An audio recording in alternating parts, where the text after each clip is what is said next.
Justy have lost the driver's signal. Barty, we don't know where he is. He could be at the storm. Could have taken him out. Welcome, folks, to Drinking with Andrew. My co-host. There he is, Barty. When I are waiting eagerly for a KFC to arrive. Right, let's say some hellos while that goes on. First in the chat was Money Mental UK. He says, follow at Money Mental UK on Instagram. So there you go. Do that now. Then we got Sean. Evening, Sean. Victoria. Welcome, Victoria. Don's in. Welcome, Don. Cat Peddler's in. He's the cat peddler. He's here to steal your cats. The cat peddler. He's gonna steal all your cats. He's the cat peddler. And then Dave the Jensen. Welcome, Dave. And Dave Count 1. Victoria has been watching Big Jet TV with planes landing at Heathrow. She is now a plane spotter. I think you actually have to go there and actually like see the planes to be a plane spotter, so I wouldn't worry. Deep Fried Deals, Dave's in, so Dave counts on 2. And the Dave's in, so that's a Dave count on 3. Good to see you too. The lovely Ellen's in. Welcome, Ellen. The dog's excited about something, so that probably means my KFC is imminent. Shane's in. Welcome, Shane. John's in. The cat peddler is kidnapping 3 more cats, apparently.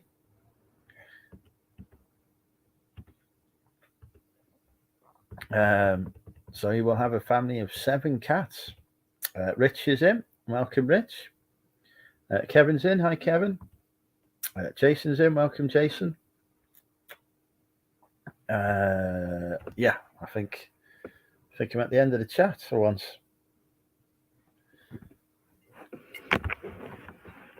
It is National Wine Day, is it? Yeah, I'm celebrating that with a rhubarb and custard brothers cider, which is awful. I don't like it, but it was free. It does actually taste like rhubarb and custard. However, rhubarb and custard is not supposed to be eaten as a drink. It's supposed to be eaten as a crumble. So there you go. That's my advice for you. Anyway, so we put the link in the chat. See if we get any guests on before my KFC arrives. I've still lost the driver's signal. So I have no idea where my KFC currently is. Yes, you can't say no to free booze. Derek is drinking California Malbec, I'm assuming from Aldi. Is my KFC here? Is that what you're alerting me to?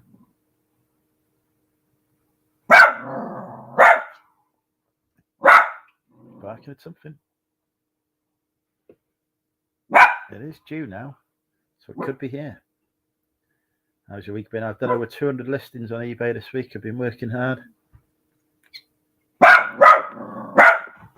Okay, he's definitely telling me the KFC's here. KFC is here, so I will be back momentarily. All right, don't stand on the laptop. Oh.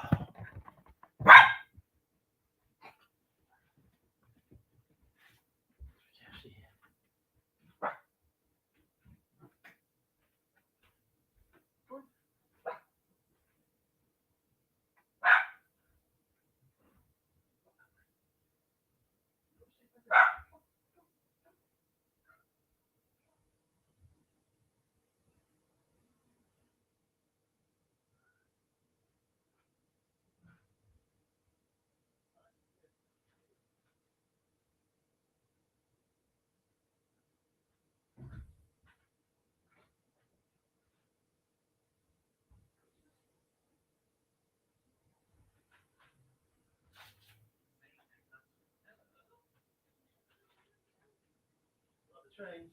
Yeah. Come on. Trees on the line over there.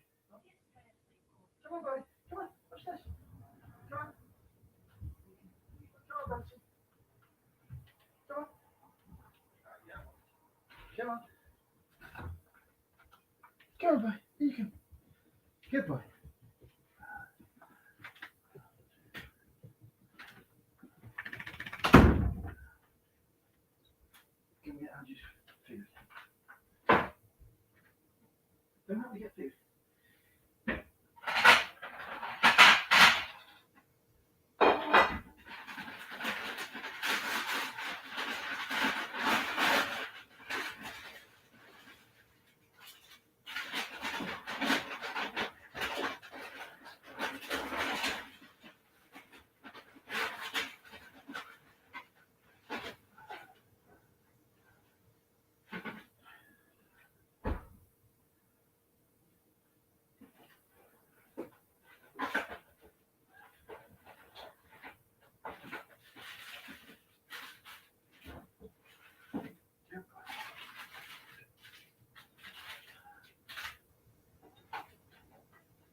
Cool.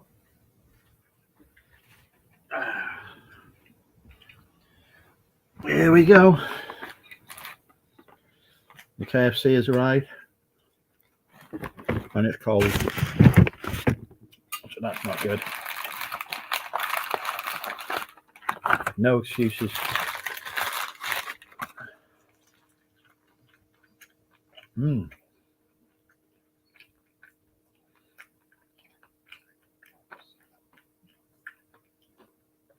Lovely chicken batty.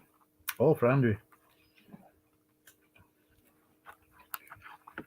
I'll put the link in the chat and see if anyone wants to come in and entertain you while I'm eating my chicken.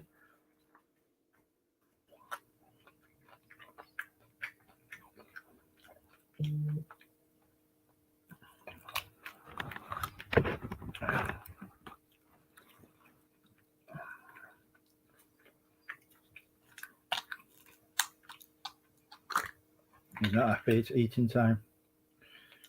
Here we go. Keep yourselves entertained while I enjoy the KFC.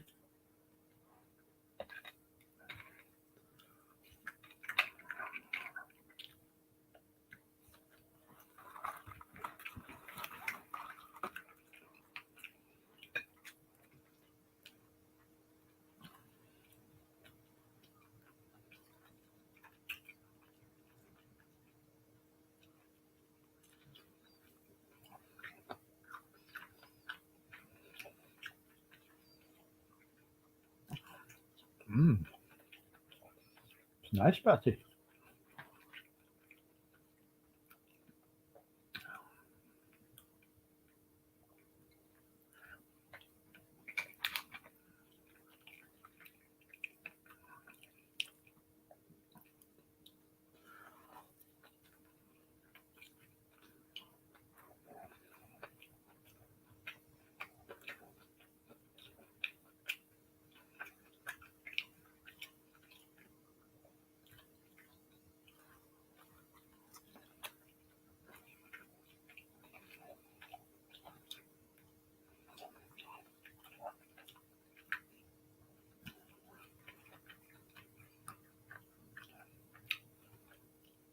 One of the Daves had chicken fajita for tea.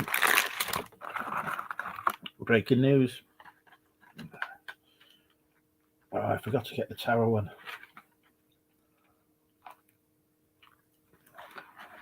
The tower fillet burger is much better, and I forgot to get it. I always mess up the other one, just Steve. I always get it wrong. I don't know why.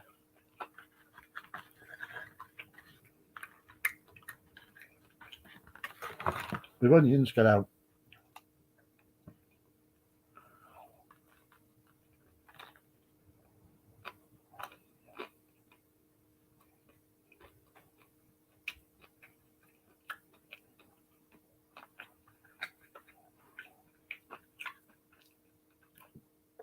Omelette.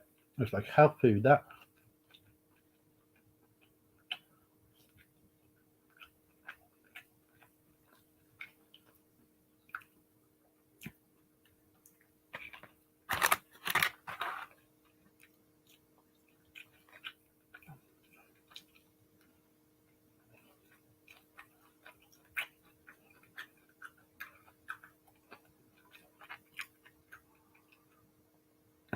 This is going all down me.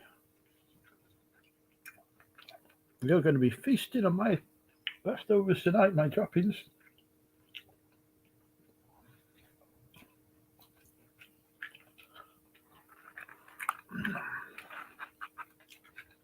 I'm soaking because I won't give him any.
Pridham would love this.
Good evening, Adam.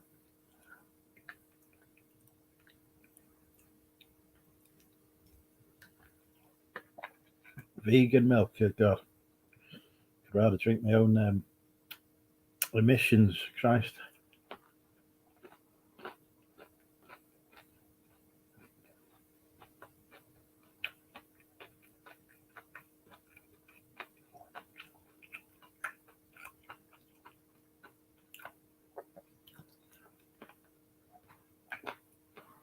There we go.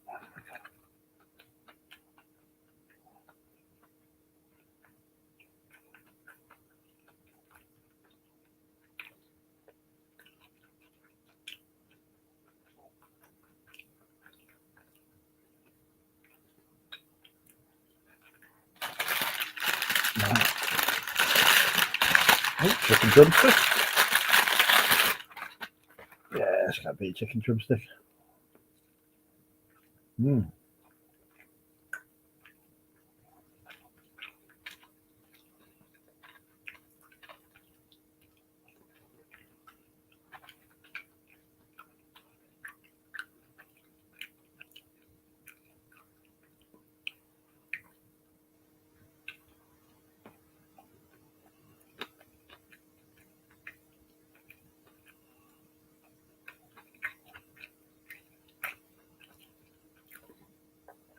Dale's fingers, eh? You're on your mobile, your predictive text.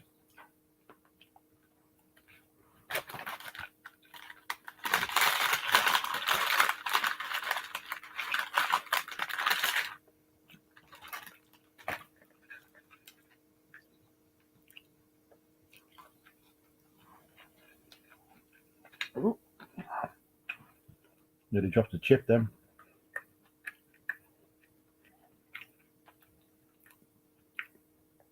Peter, do you want me to choke on a bone?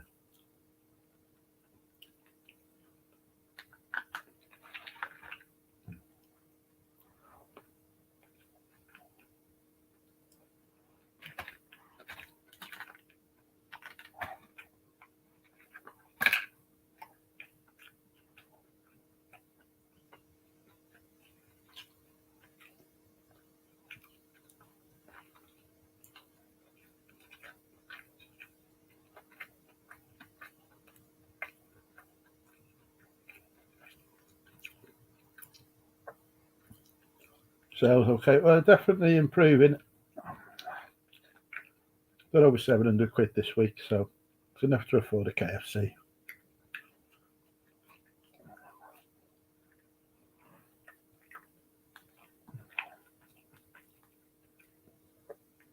But it has been quiet this evening.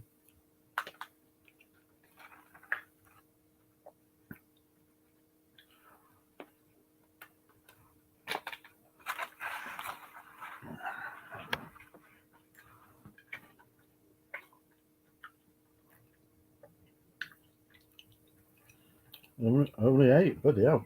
I think it's about what I've had today as well.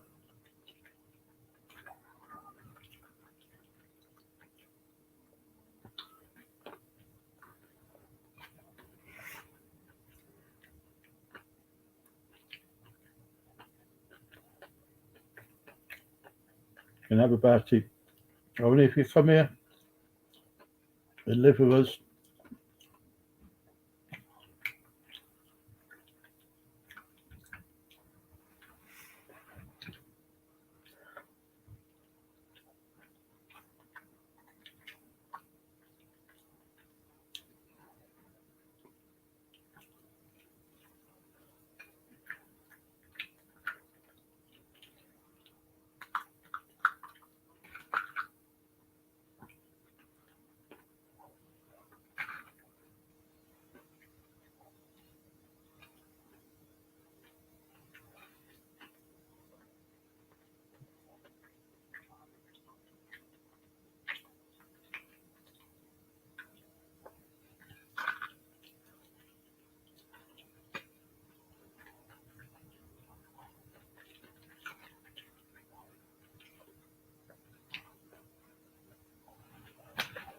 Mm.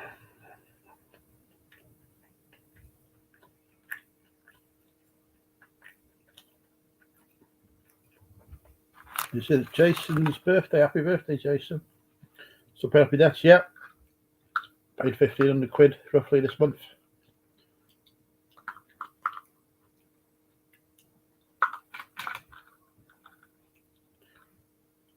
I'll be paying debts well into next year.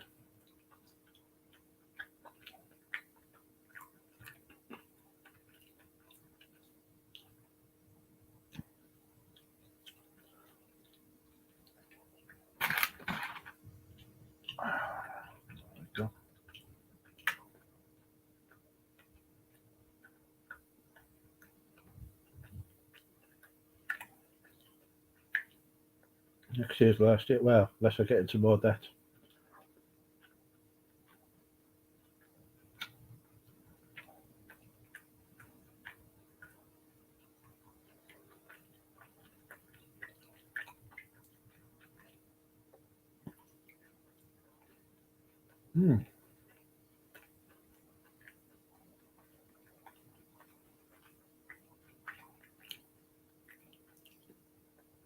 That's all done.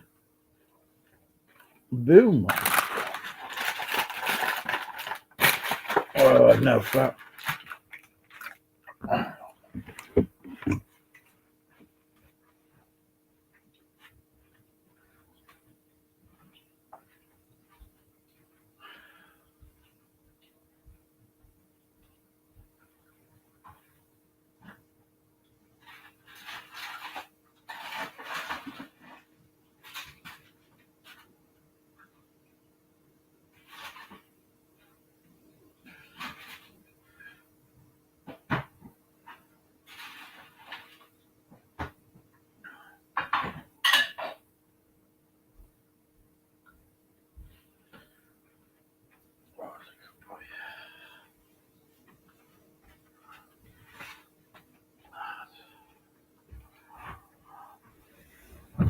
Oh, right, there we go. Right, let's catch up on the chat. Let's see what's going on. What have I missed? I missed a lot of comments. So, cider out. Got the rhubarb and custard.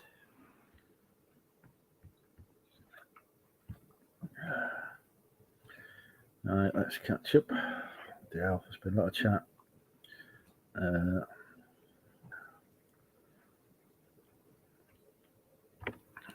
Right. Dave wants to break his YouTube cherry. Fave guests you ever had on your channel? Always the sadly now departed KLC, Louise. But yeah, she's now departed. The reselling community, that is, not this planet. Well, not as far as I know.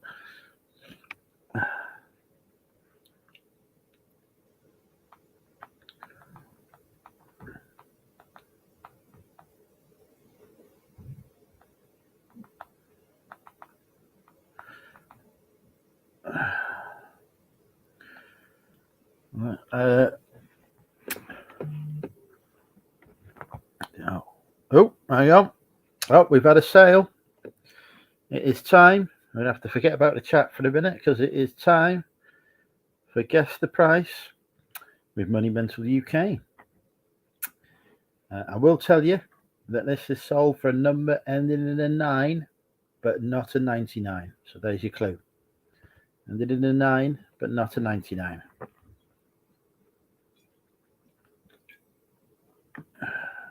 I'm outperforming Bandy now then.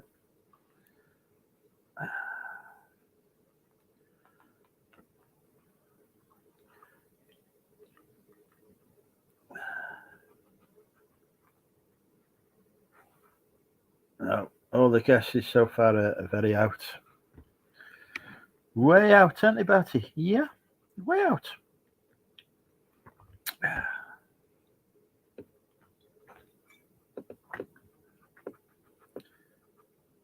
Yeah, right. No, it's this. It's definitely it's ending in a 9, but not a 99.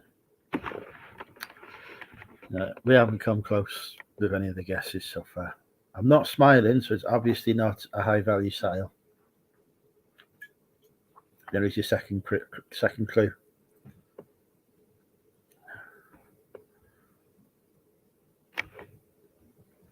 There was one item. No, there's not my Barbie DVD that is sold. That still got those Barbie DVDs. Can't freaking get rid of him now. Selling like hotcakes at one point. Our closest guess has been 60p out. Is it safe to watch? It's never safe to watch.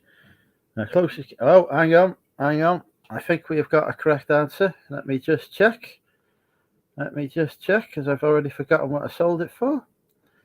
They haven't paid yet. It's gone out on an offer, so hopefully they will pay soon. Mr. Mandry is correct with £3.49. Mentalist point for Stu. Well done. Right, let's get back to this chat. Where was I? I was well behind. Scroll up.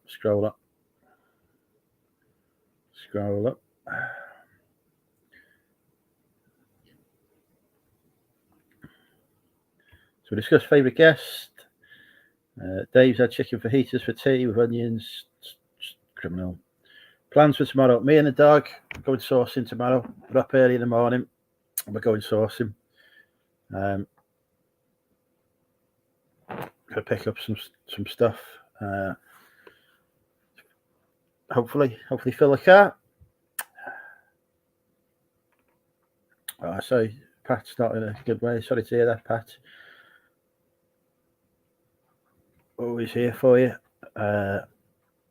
Sean had salad for dinner. Jesus Christ, Sean, I would rather bloody kill myself than eat that stuff. Christ. Right. Stu's arrived. Welcome, Stu. Meditation veg. I get it.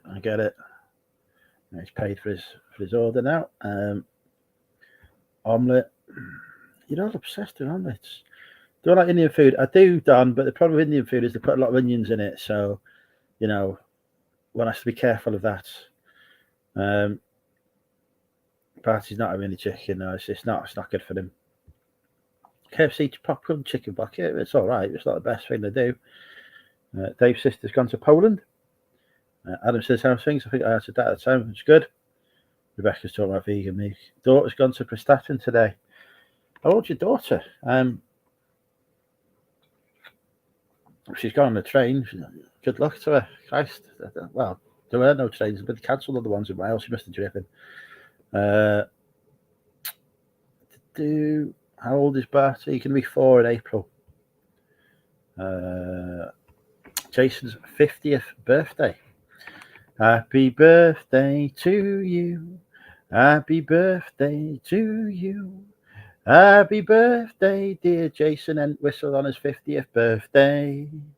Happy birthday to you. Boom. We talked about that. Why would I do it when I get to that? Well, I don't know what the future holds, Dave. I could decide, my car could blow up. I might need to get a new one. Who knows? You should get sponsorship from Shabba's in. Welcome, Shabba. You should get sponsorship at Mr. Diggs is in. Welcome, Mr. Diggs. I will complete this sentence. You should get a sponsorship from KFC. Yeah, they banned me from their social media, unfortunately, Peter. Much like Aldi have. How's Louise doing? I presume she's still alive. Bella's Andrew's new favourite. Mel's everybody's favourite. She's a lovely lady. Now I don't guess the price.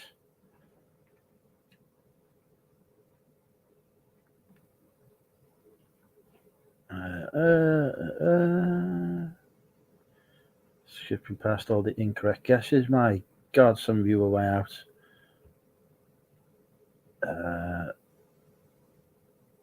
Shit. Hang on. The chat has jumped. Well done, Stu. How do I fit? It's always worth it. How much of a backlog do you have now? Still about 20,000 items.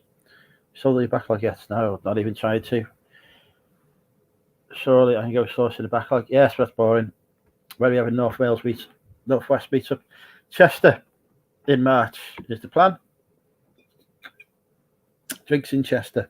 I did actually pick a date for it, which I've now forgotten. We'll have to ask Lana what date I picked.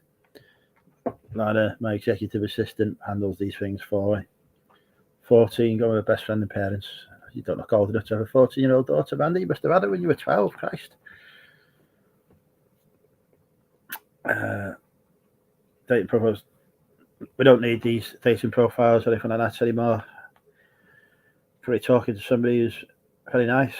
See how it goes. So yeah, no need for online dating at the moment. That was your living room for the tat. It's not. It's just, if you remember last time, John, I was sat at that end of the sofa, so you couldn't see what was behind me. That was exactly as it was before.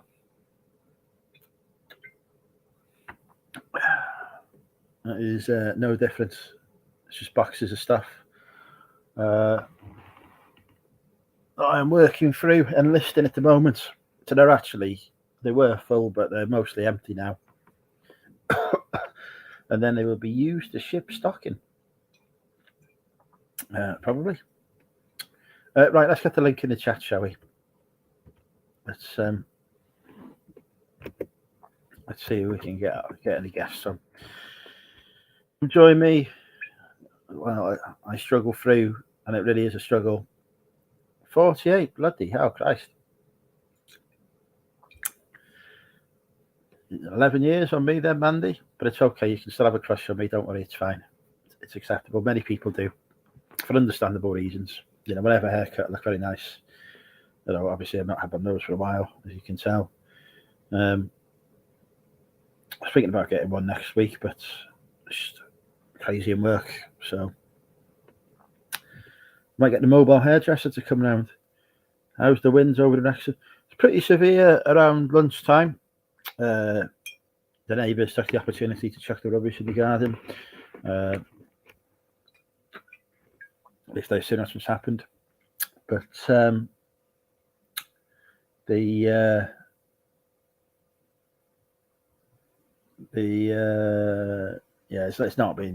bad. I mean, I'm quite sheltered where I live. Wrexham itself is pretty much in a valley, isn't it? So it's just hills on the either side of it. So we'll do it. Are we going to war? I'm certainly not planning on having any wars. I don't know about you, Kevin, but I'm not going to war with anyone. How are the stocks doing? I've sold most of them because I needed to raise funds after a very poor performance in sales on eBay last month. I had to cash in to pay bills. I've still got my Rolls Royce shares, which were actually up. And I should have cashed them in, but I thought it would go higher, which was incorrect. So at the minute, I'm waiting for the Rolls Royce shares to go up before I cash those in. But that could be some time, to be honest. But I still have my office. No, I had to get rid of that Mandy to pay me legal fees for me court case that I won. Couldn't afford to pay for solicitor and pay rent, so I had to downsize to a smaller unit, which I don't show on YouTube. It's in a top secret, undisclosed location.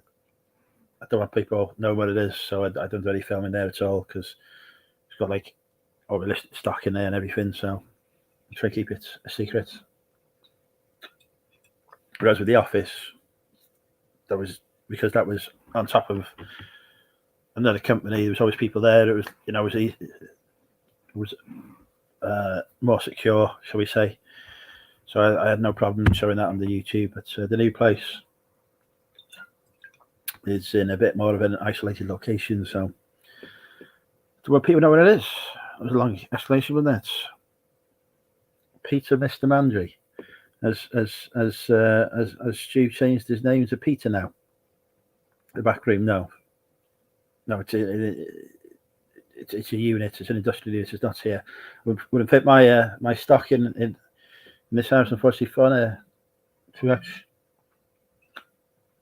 And I've had to take on a shipping container as well. We're going to watch A War from Afar, I believe. He watches whatever he wants. Apocalypse Now is a good film. Saving Private Ryan. There is some pornographic versions of those actually, but try and watch the ones without porn. Obviously, it's a family-friendly YouTube channel that encourages alcoholism.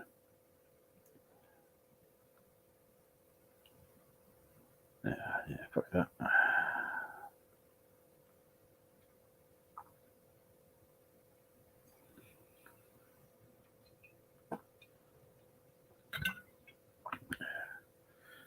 Nicest beer for my hubby to try. No idea. Don't drink beer. Tell him to get cider. Hailstones adjacent. Court case. We're not going into it. I had to fight a long-running legal battle that I won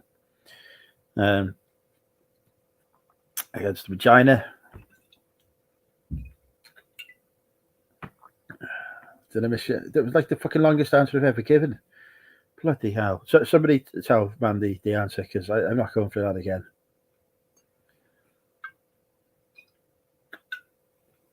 What is the latest Stormwatch report? Well, it depends where you are in the country. It's not too bad here in Wrexham now. It's died down quite a bit. There were concerns about whether I could retrieve the dog from mothers, but that's gone now. Olivia's in. Welcome, Olivia.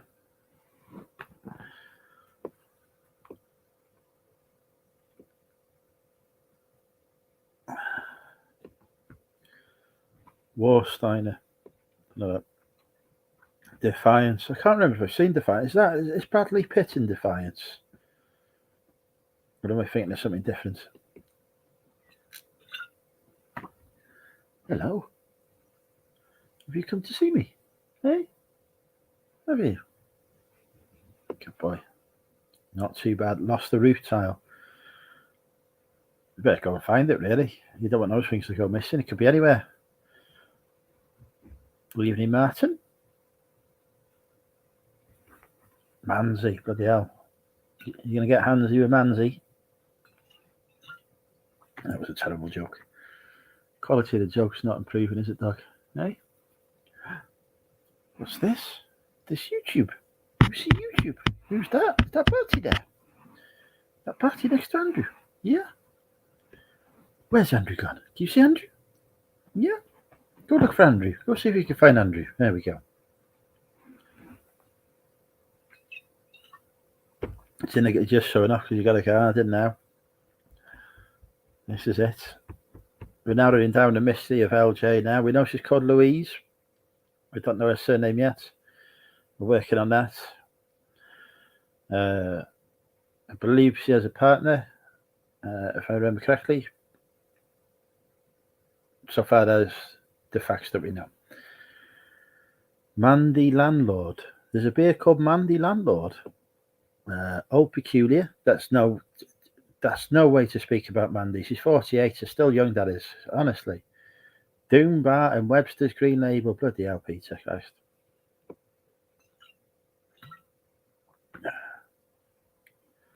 Elon Musk thinks the Earth will end in 12 years. He's turned into Nostradamus now, is he? I remember when it was going to end in 2012. I remember it was going to end in 2000. The millennium bug was going to bring everything down. There was the financial crash, the COVID. There's always something going on. Hobgoblin.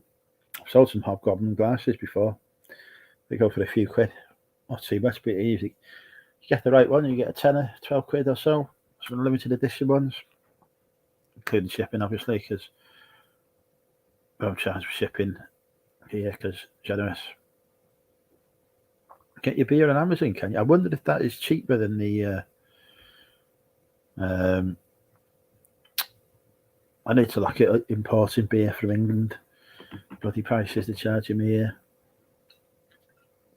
I need to do a trip to here. I need to do a trip to England to get some cider.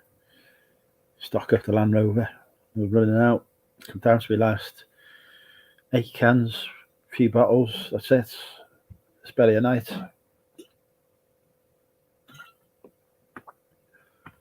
Obviously, I only drink on a Friday night at the minute, so drink around you next week's okay. Come payday, I would have bought it.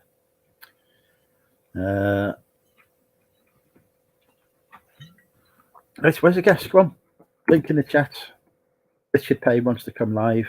He said it to me this morning. He said he was looking forward to coming live and drinking with Andrew because he's not been on for a while. So there is the link for Richard Payne to pop on. He says he's delighted to come on. He's missing his fans.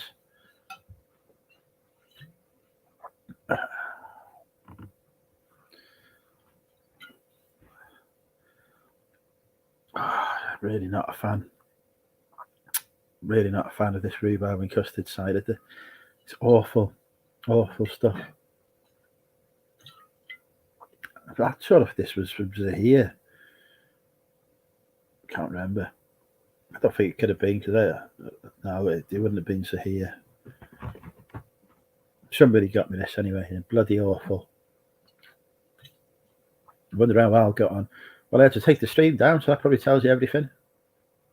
Wales would be cheaper than English drinks. Not with the minimum unit pricing that we have here in Wales now.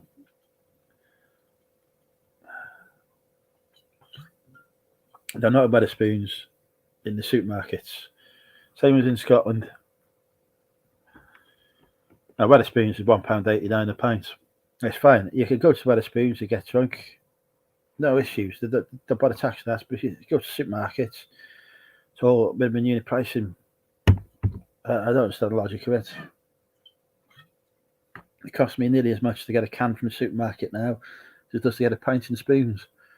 So all that means is I spend more time in Wetherspoons getting drunk, bringing carnage to the streets of Wrexham. It's not sensible really, but I know. Thank you for that pleasant image there, Stu. I mean, it's not good. Busy listing. Good thing we're not on a listing challenge. Hello. I have got a total for how many items I have listed in the last 7 days. Let's take a guess. Bear in mind, I am obviously part-time. Just do eBay when I feel like it. Barty, kill. Barty, kill. He won't. He loves me too much. Look. Barty, kill. 4. Pissed off. Did you think you were the chicken? You're too right. Should I have any chicken? Live and spit. Nah, I cannot go live from Teach him to spoons. attack me because now look, he's pissed off. Go kill. Kill.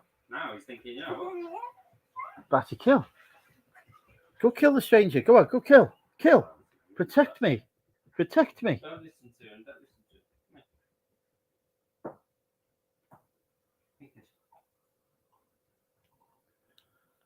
to him. He's not learned the kill command yet. I'll teach him. He's not aggressive enough.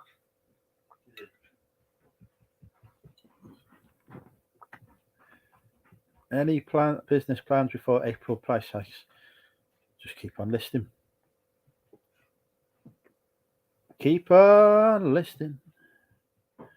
The more you list, the more you'll make. I could have been like an MC. I've missed recording in life. You're the male Susan Boyle. Oh, fuck no. There's already a male Susan Boyle. That is Susan Boyle.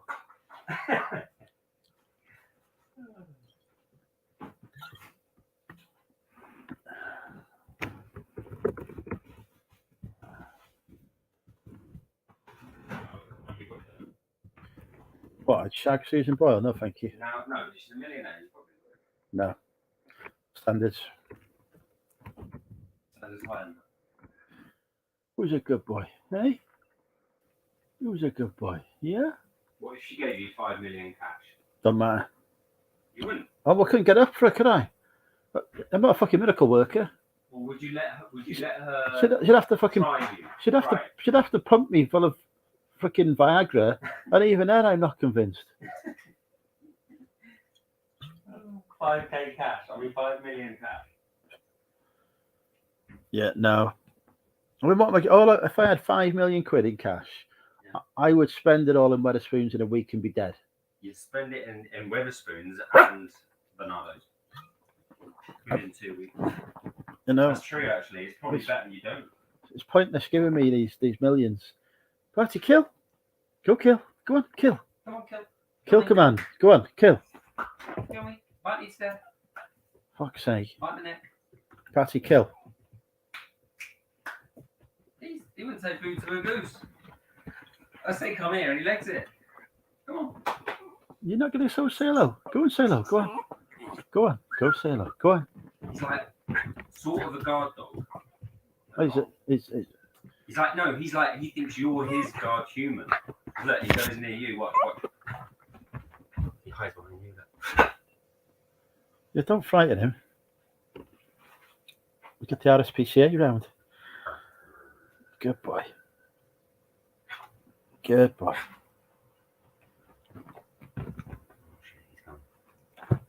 He's coming for you, stop. That's a kill.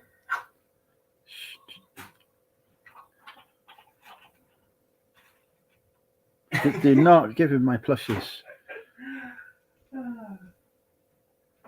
You okay? He was eyeing it up big time. You okay? You good boy? You be good doggy now? Yeah. Hey, which toaster do you use? The yellow one. Oh.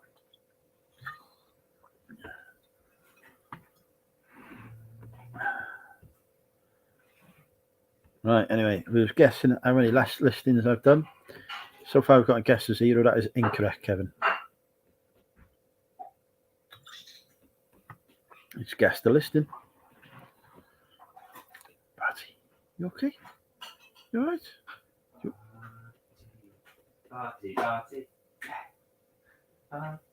Go say hello. Go on. Go on. Go and say hello. Go on. Go and say hello. Go on. Go say hello. Go on. Go on. No. You're scared of my dancing, look. I'm not surprised. Half the world would be scared of that. It's a good boy. Oh, Barty, I love you, my little doggy. Woo! Right, you'll bark at this, ready?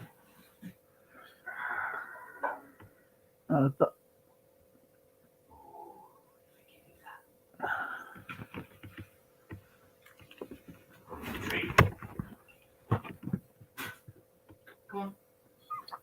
Go on. Go on. It's okay. Go on. Go on. Go on. Are you going to teach him attack in case? Go on. Right? Yeah. No, because he'll stand up attacking me. What guesses have we got? 124, Quiz, but you don't. 500, 200. Was my mum lying about putting a knife in the toaster, or can you do that? If something gets stuck in, I put one in, but don't do it when it's on because you'll electrocute yourself. Evening, Babs. We haven't had a correct guess so far. The closest guess has been, I'll do the maths now, haven't I? 23 away, the closest guess has been.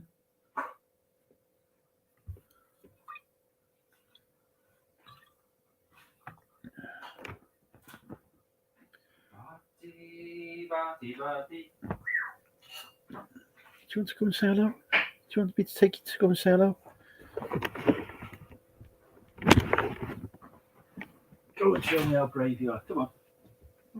Go on. Go on. Go on. Yeah, we're not going in this side. It's bloody worth 100 quid. Oh shit, I've got a bit of that. Yeah, but is it 100 quid? Yeah, at least. Go say hello. Come on. Go say hello. Come on. Come on. Come on. How come he hasn't eaten his dinner? Is he not hungry? He's had it. He's eating it. It's empty. Oh, literally split. Oh, I thought you meant that one. No, that's snack.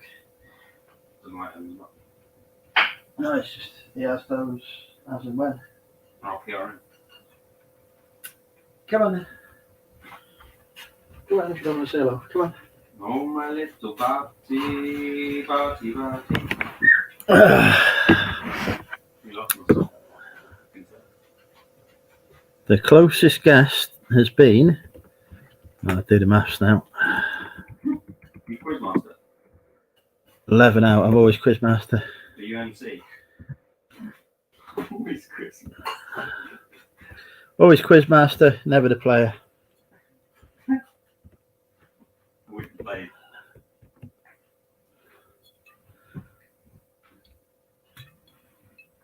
Oh, I need to go out soon, don't we? No, next month I'll be out. Next month. Yeah. Right. See what Wrexham's got to offer these days. Probably nothing. Every time I go out, it's dead now. People don't go out anymore. What's COVID? It's definitely just poor. Evening, Matt. You're getting further away with these guesses now. What's that up to? Who is it? Do you smell food? Oh, is that? Was it food? You see, right? Yeah. Okay. Good boy. Good boy. Gone now. Yeah, gone.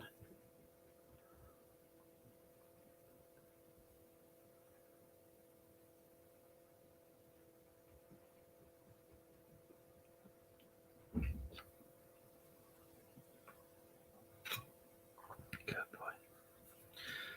Right. You still haven't got a close guess.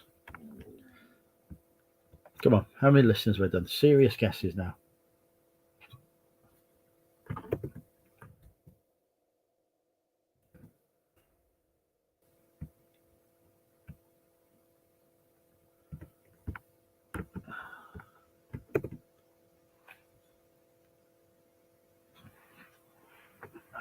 Finally finished that disgusting cider party. Get a proper one open, shall we? So we got, ooh, get a Magnus. Get some Magnus. Now, it's getting even further away. We was about 11 out, and now it's going crazy.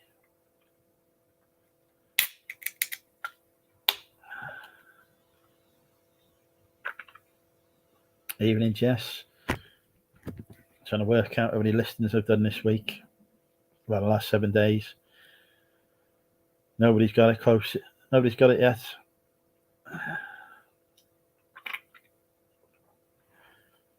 People is all going too low. Who's a good boy? Good evening, Mr. D. I've just cracked open a can of Magnus. after drinking some disgusting rhubarb cider. Now these guesses are getting further and further away. Oh, we've got a guess that is 4 out. We've got one that's 4 out. Oh, fuck. Do I want to go to the Wales versus England rugby? Not really.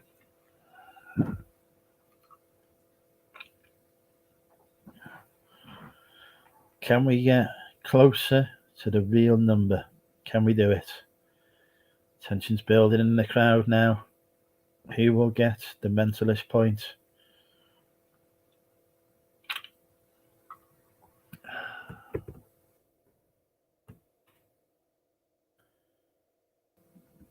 No, not there yet. We're not there yet.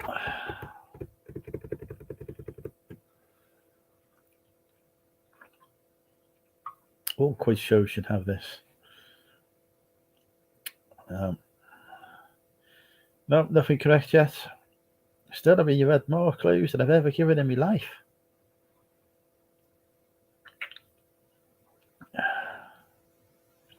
And you still can't get it. The combined brain power, not there. Our closest guess so far has been 3 out. That's how far away we are. Only 3 listings away from getting the correct guess.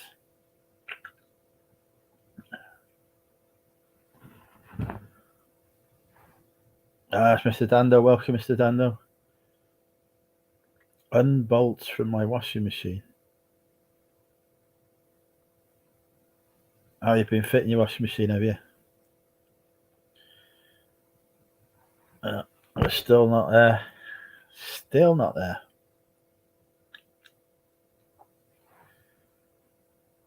No, 231 has been guessed before. It's not that. It's not 237.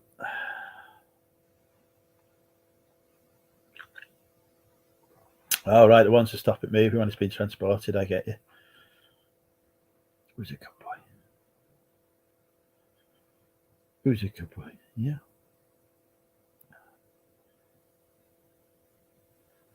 It's crazy. I can't believe how close people are getting, but not getting it.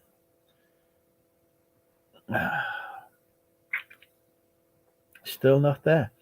Finally, we have got a... Oh, God, that was hard work. Well done, Junie. You get the mentalist point.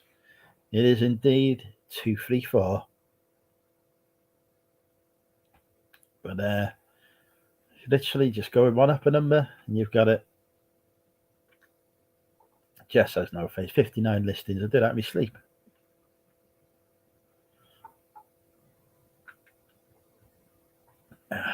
There we go. Good evening, Nick.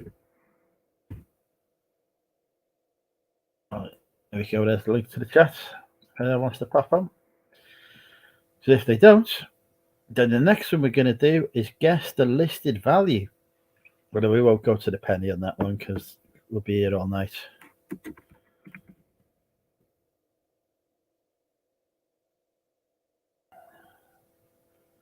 I'd go to the nearest 0 on it, to be honest.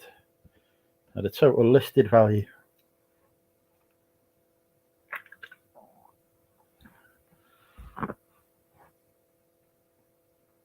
What do we reckon? Let's get the guesses in. See, you reckon I've done 200 odd listings and it's only worth 800 quid. 230, Jesus Christ.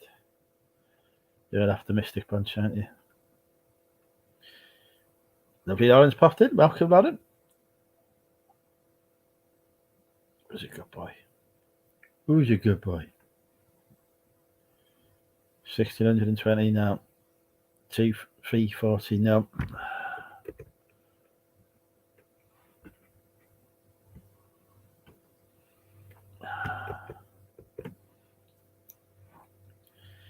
Something now.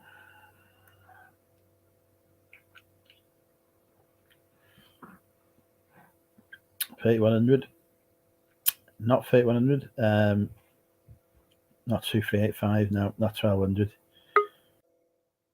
Oh God. I've heard a beep. Good evening, Mr. Higginson. How are you? Well, I'm not too bad. I was trying to count all your new listings, but I didn't know what you meant by a week or what date you'd started on. Some of them have sold anyway. Yeah, so I took that into consideration. I was also subtracting all the ones that have been sold, but it was taking forever. Or is that cheating? Or is that initiative? Well, by the time you've worked it out, somebody will have got it anyway. Yeah, so I was figuring that. Also, when you said 200 and someone said 207, I should have got it from that, but I went backwards. Now you've got, yeah. I should play. What's that new game? Wordle. I'll be good at that. No, thank you. What's our closest guess? I think our closest guess has been roughly 300 quid out. Yeah. So we're getting there. Did I? You said I spoke to this gentleman of yours last week. I don't remember. Also has very good wine. You know, I would play a clip, but I've had to remove the stream. So yeah, so I saw that kind of disappeared. Oh, You said something naughty. Jeff Bowes, his dad has arrived apparently. Ah, Wrong, Jeff. Good evening. How are you? I'm all right. Hello, gentlemen. How are we both? All right, you've gone for not the too bad. Not too bad. You've gone for the Western vibe tonight, I see. The Johnny Cash look. Is it the Johnny Cash look? This is keeping warm. This is padded lined. It's like very nice. Cold in there. Doing toy soldiers at the minute. Oh, hundreds of them. Bloody hell. Did the wind get you, Nick? Are they particularly vintage? I don't really know. I'm doing bundles. I bought a job lot of stuff. Don't know much about it. Fair enough. I have the only thing I've done with toy soldiers is play with them. Yeah. It's been pretty windy, but it's calmed down now here. I don't know what it's like across the country, but we had 122 miles an hour down here. It was ridiculous. Wow. There was a lot. I drove to drop off some UPS parcels, and there were walls blown over in Hitchin, as well as lots of. I had to go to a funeral today. It's probably the worst ever day to go to a funeral. My God. Yeah. They said, after the service, you could proceed to the flower garden. Mind the flying hearse. But I think the worst day for me to go to a funeral is like when it's mine. No, that's okay. You get a lift. I don't really want to be there. There were several blown down trees on the way back, which I might just go around. Yeah. It's going to be chaos on the roads tomorrow. Although a lot of people seem to be on it. There were trees that had been blown down probably minutes ago, and there were blokes out there with chainsaws making sure at least one lane was passable, which is, I think, like these days when they say there's going to be a hurricane coming, there is. So people are prepared and they know they got to be out and ready. Yeah, was it Michael Fish in? It wasn't. It was completely taken out of context. If you look into the backstory of that, he said there wasn't going to be a hurricane in the area she was because she wasn't asking from the UK. Oh, really? And also you cannot get a hurricane in the United Kingdom because a hurricane is a location-oriented weather condition. Southern Hemisphere. Is that Southern Hemisphere thing? No, it's an Atlantic storm that travels from because I know east to west. They call tornadoes and cyclones and things, or whatever. It's a willy-willy. If it's off of Australia, it's a cyclone. If it's in the Indian Ocean, I think, or the Pacific. So they have whatever ocean area it originates from, it has its own designation. You can have hurricane force winds, but you cannot have a hurricane here. I swear I'm going to ban weather talk next. That's a show, like weather. Yeah. I can't stop long, so I've got to do a booze run before Asda shuts. I thought I'd come in and say hello because it's been a while. It has. How are you doing? I am now a listing machine. I've won a listing challenge this week against a very respected reseller. Who? Me. You challenged yourself like I did in January. Yeah. Yeah, I listed like a crazy man all through January, and I've done bugger all since, really. So I'm trying to do a little bit tonight. I I was not well in December or January, so everything just went down like that because there no listing for weeks. So back into it now. My aim is to make $1 million on eBay by the middle of the year. What, just this year? Yeah, well, yeah. I say this year, a year at some point. Okay. It's nice to have targets, you know. So yeah, if the race to 1 million new YouTube series, the race to £1 million in sales on eBay. It's not cheating, is it? If I add all the ones I've had previously to the total, Your rules.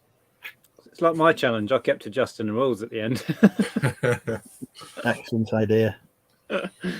Oh, do you know where I went yesterday? I saw pictures of you in George's patch. I went snooping around George's area. That sounds wrong. Was that Chelmsford itself, or yeah? Is that where you got the toy soldiers from? No, I've had those ages. No, I thought they might be George's. I thought he might, gifted them to you. Stole them from his love shack, as I christened it. Did you get anything good on his patch? Well, I'm not sourcing, but I did buy a bunch of stuff. A few toys and games, and some little die-cast metal aeroplanes. A bit of Jersey pottery for Andrea. I have no clue when it comes to the ceramics. Me either. I see so many of them now, and I look at them and I think, oh, that looks like it might be worth something. So I'll text it to somebody. What's this worth? £5. Great. My skills at spotting high value ceramics, non-existent. Yeah, it's tricky. You have to have a bit of a love for any niche, don't you? I know if I see, is it Moorcroft? That is a name I have to look out for, apparently. Unfortunately, most of what I see is more B&M Croft than Moorcroft. It's like the people of the North Wales area just decide to shop in bargain stores for their ceramics. Oh, I just had a bid. I think I made a video of a couple of auctions ending, but I started them. What I normally, if I do auctions, which isn't often, I start them at a price I'd be happy with, right? Yeah. The kind of no risk approach. And a lot of people were saying, oh, you'd have got a lot more interest if you'd started them at 99p, blah, blah, blah. And I know that. And I've gambled with two of these lots, two of the big lots of soldiers. I started them at 99p. Just got a bid on the first one. And now it's all fingers and toes crossed. It doesn't stay at 99p. Yeah, I saw you were quite successful with your postcards. Yeah, I've sold postcards. They attract a lot of money. I bought a bundle of junk which had a couple of bits in it I wanted off of a bundle on eBay end of last year, and they had a pile of postcards in it. I took no notice of the pile of postcards when I was bidding on it. When I got them, I looked at it, these look quite good. I looked at one, it seemed to have sold for some reasonable value. It was a pack of 10 vintage cards from sort of like the very beginning of last century. They went for about £35. Oh, what? That's more than I paid for the whole bundle. Yeah. I've still got a pile about that high to go through, and it's worth doing the research because there's a lot of postcard collectors. Oh, for sure. And the more, like, if you get little village scenes, like just a random street scene in a village or an obscure street in a town, the main, like the tourists. Those are the ones, yeah. But the tourist ones, like, I don't know, Trafalgar Square or whatever, they were sold in the millions. Yeah. So there's not much value. It's the weird, obscure streets and villages. Well, I think I had one from a place in Gloucester or somewhere, some little village in Gloucester, and I think the main part of the image was just the church in the middle of the village, and it's apparently the exact church that they use in TV series like Father Ted. Somebody, so, you could put a bit of this in the listing, and it that sold for, I don't know, £8 or £9 for one postcard. Blimey. Your bidder has put a max bid on as well, which I now know is higher than the £2 max bid I placed. Oh, was that you? I just heard my phone make a noise. Oh, okay. So they bid higher than 99p. That's a relief. Queenie's just said she's going to the Hitchin meetup next week. I was thinking, hang on a minute. Excellent. Only 3 months late due to knee injury, having to use my hotel and Wembley tour booking. Oh. Well, give us a shout when you're down here. We'll meet for a coffee or a beer or something. I hope no one's got any gigs booked in the O2. I know. Oh my God. I saw the pictures. There was the Fugees. The Fugees have reformed, like done an anniversary tour, and they were playing like tonight or something in there. It's going to be quite windy. Yeah, It looks like it's a fabric roof, isn't it? I can't imagine that would take too much to repair. I don't know. You've got to get to it. Yeah. I don't think James Bond did, didn't he? He managed to slide down it. Yeah, I don't know. I did see the pictures, and we were up there not that long ago at a gig. Yeah. How are they going to put it back together? That's what I want to see. Staple gun. Like the world's biggest staple gun's just going to turn up there and just Yeah, they'll whistle to the clouds. God, staple gun this. There's bound to be one on eBay. There's everything's on eBay. Is everyone bidding on your doodah? If I was those two, I'd be pushing for the whole thing to be written off. I'd be like, oh no, we'll have our money back now from the insurance company. Thank you very much. We'll buy Wembley instead. By the end of this stream, your bidding will be up to 65,000. Don't go there. Have I been outbid? Oh. Yes. So yeah, it was a good day yesterday. I had quite a laugh with George. He introduced me to some of his little honey holes. See, that sounds wrong as well. It basically sounds like you had a gay old time when you went to the bus. Yeah, none of that went on. This video's going to get banned as well, isn't it? Last week's got banned, apparently. We'll get banned. I removed it. Oh. Did someone say something naughty on it? Or you're on it. I know, but I don't remember much. Oh, Jesus Christ. I was going to go back and watch it to see what the hell I said, but someone had removed it. Right. I'm going to make my best and final offer for your soldiers. But you don't want my soldiers, surely. He's going to split them out and send Perfect. to a The pictures are already taken for it. I'll just bang them on for a buy it now with your pictures. Been there, done that. You are welcome stuff like that. If you win them.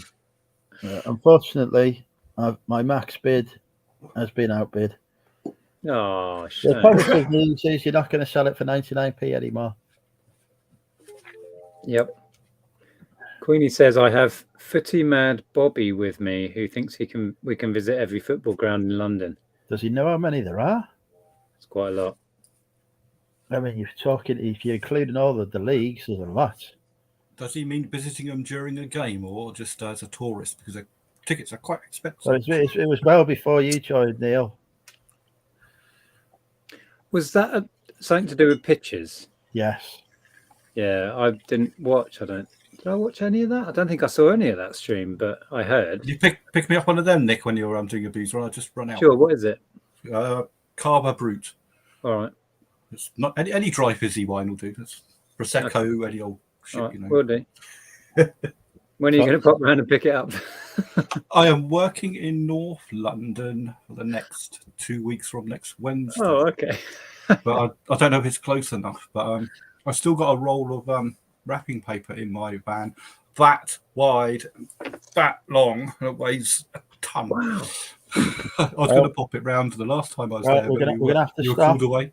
We're going to have to stop because that would be amazing if you don't mind. It is time for Guess the Price with MMUK.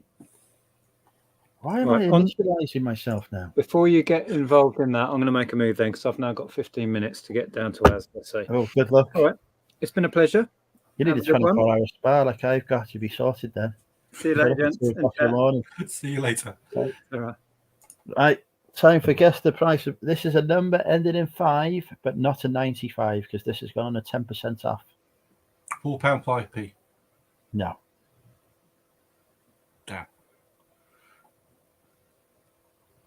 I want to work out your other prices. You normally go to 66. 5.35. Nope.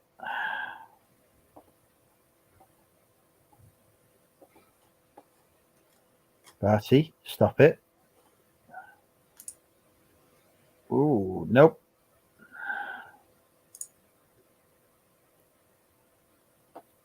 No, we're not there yet.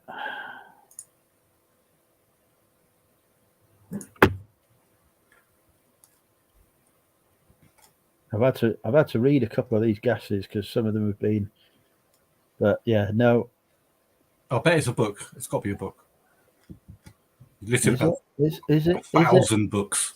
Is it a book? Well, it could be a bundle.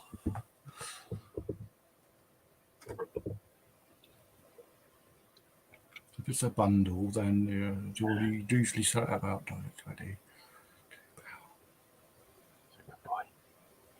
17.95. Nope. Doesn't end in a 95 was the first clue I gave. Oh, I thought I heard 5. So there's 19 possible answers per pound. No, there's not. Is there? 9 possible answers per pound. He's a good boy. It's sleepy time now. Do you want me to move the cushions so you can come sleep? Yeah? Don't like cushions, do you? Come on, up you come. Up, up, up, up. Come on, up, up. Good boy. Still not there. We had some guesses that were really close. And I can tell you that the closest guess we've had has been 10 pence out. Ooh. So well, all the guesses are going to be 10 pence out if you think about it. It's got to end in a 5. Well, no, because you could have... No, that could be 10 or 20, I suppose, or 30. Or £5, or 10 pence. £5.10. Or £20, 10 pence. You know, you'd be fucking... Or someone could have not put a 5 on the end because it didn't listen, didn't it? So it still could be anything. Right. Time for Barty to settle now. Settle. Barty, settle. That's that. Unbelievable. Still not had a correct guess yet.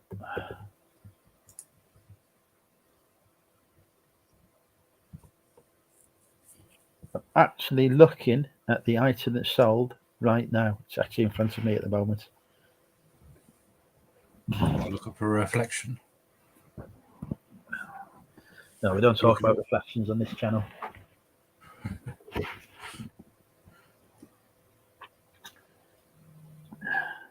Closest guess is still being 10 pence out.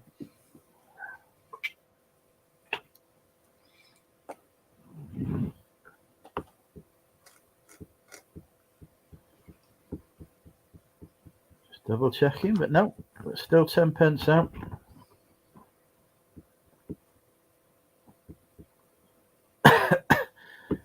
Richard, not optimistic about my sales prices here.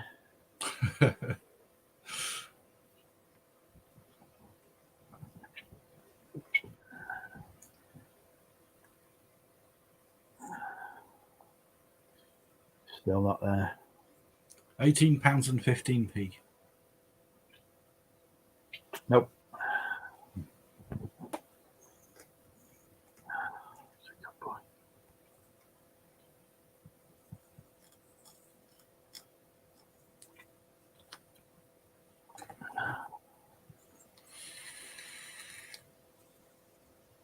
I can't believe it. The chat was like 10 pence out, and now it's just getting further and further away.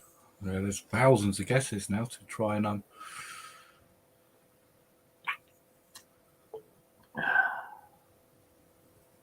riveting content this is. You don't get this on any other YouTube channel.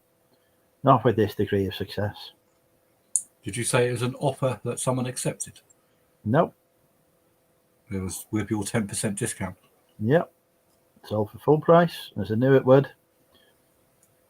Always does. Every time I list it, always goes for full price. But they have applied the discount code It's still gone for full price, except the discount code has been applied. Right, so if I quickly write a program to search all of your current listings, take 10% off and pick off all those that end in a 5 but not 95. I'll be back tomorrow. There's only 1,443 listings to do that to. Well, no, but when it was the listed value was a 95, obviously, for the 10% to come off. Oh, you should be able to do an equation for this then, shouldn't we? And we're still not had anything closer that is 10 pence. So close to the price range, and I've told you I've given a massive clue. Said we're 10 pence out. £11.65. Correct. I just done the equation.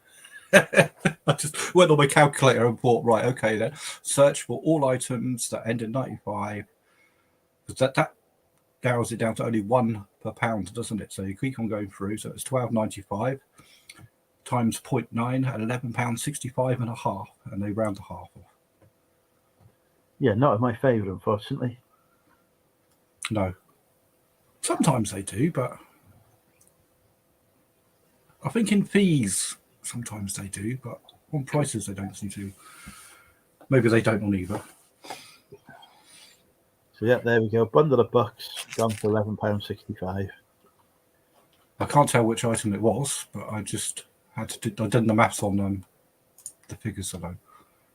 I won't see my O level when I was 14 would be. I won't reveal what day. I won't reveal what the bundle is anyway, because it's quite a common one for people to put together, and I don't want them copying me, driving the price down. But yeah, £11.65 for a bunch of bucks. Happy with that. Cost me £1 to put them together. So bread and butter, as Mel would say. Mm-hmm. You are becoming the Welsh Mel. Well, you know, we've obviously, as we know, I've got the good looks already. I've got the charm. Indeed, and the dog. The only difference is that, you know, I don't bother doing reselling videos. I did do my most successful video of the year so far, Rick Astley. Was it? The hashtag has made all the difference. It's gained me subscribers. Every month, my subscribers have been going down. One video, they're back up. My God. So I might actually do some more YouTube videos in the future, because that seems to help. Apparently, yes, it's part of the algorithm, isn't it? I now sell electronics. Today, I have sold a clock radio for £25. It cost me £1. Vintage. Yeah, vintage. Well, they are nicer. I mean, whenever mine breaks, which is rare, I always go out and buy one that looks like one of the old ones. All I wanted to do is have a light up time, maybe play the radio if I need it to, which is not often, but may as well. Pretty much needed if it's going to wake you up in the morning, isn't it? Yeah, have a battery backup and a plug. That's all. But yeah, so the nice that's actually, because of the storm today, I've not been able to take the stuff I've listed down to the units, because I didn't want to be unpacking the car in the middle of gale force winds, really. No, definitely not. So I I have got quite a bit of listed stock in front of me at the moment. But the advantage of that is actually some of the stuff that is in front of me is sold today. So yes, so you saved yourself a bit of a trip for some lugging about backwards and forwards. Benefit for the customer. I'll pack that up and ship that out tomorrow now, rather than it waiting until Monday. So they'll get it a little bit earlier. One item I promised a customer. I was trying to secure a deal earlier on today. They'd ordered the wrong thing, which they messaged me and said they've ordered the wrong thing. Then they ordered the right thing, and then I had to try to explain to some of these buyers are thick as shit. I tried to explain to the buyers, not a problem. I can cancel your other order. What they're trying to do is, can't I just pay a little bit more and then you send it? I said, but you've ordered it again anyway. He says, well, what about if you don't send me the other item, but you bunk up my postage to first class? I said, I can send it first class anyway. It makes a difference of all of 20p. And by the end of it, I'd agreed to send it first class tomorrow for them, because it's an anniversary gift or something. So I should post it tonight, but I thought, yeah, really? One item? Don't think so. I'll do it tomorrow morning.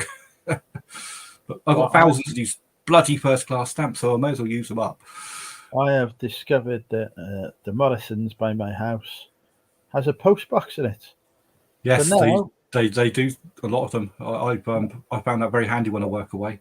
Not now, so I don't post them away now. I never knew this. So now, some Sainsbury's do, but not many anymore.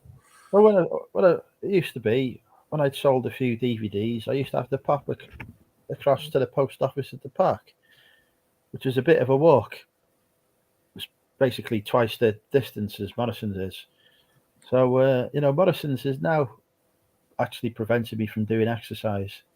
But I dropped my parcels off there. So it's brilliant because I'm doing, 2 trips in one. Yeah, my post box that's the closest to me is about 4 minutes walk away, but it has a pickup at 9 o'clock in the morning, which means that if I'm at home, that means at the end of the night before I go to bed, I'll just walk up the road and throw it all in and be done with it. Don't have to do it the following day yet. Christ knows when. But any that I want to post that day, I have to walk goddamn miles or drive to get one that does the traditional sort of like 5 o'clock pickup.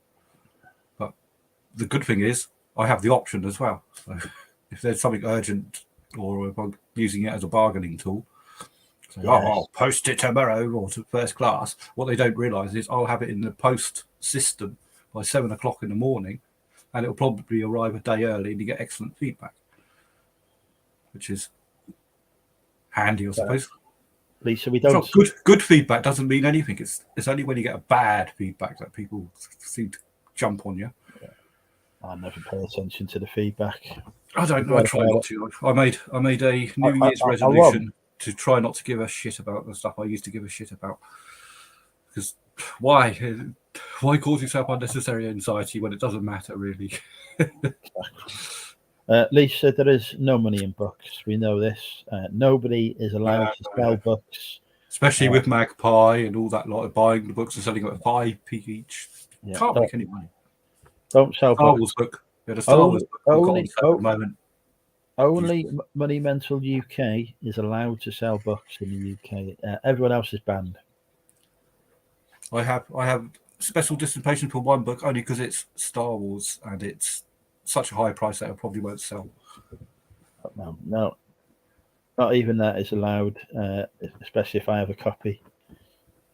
If you don't have a copy, I can do you a discount. I'm not.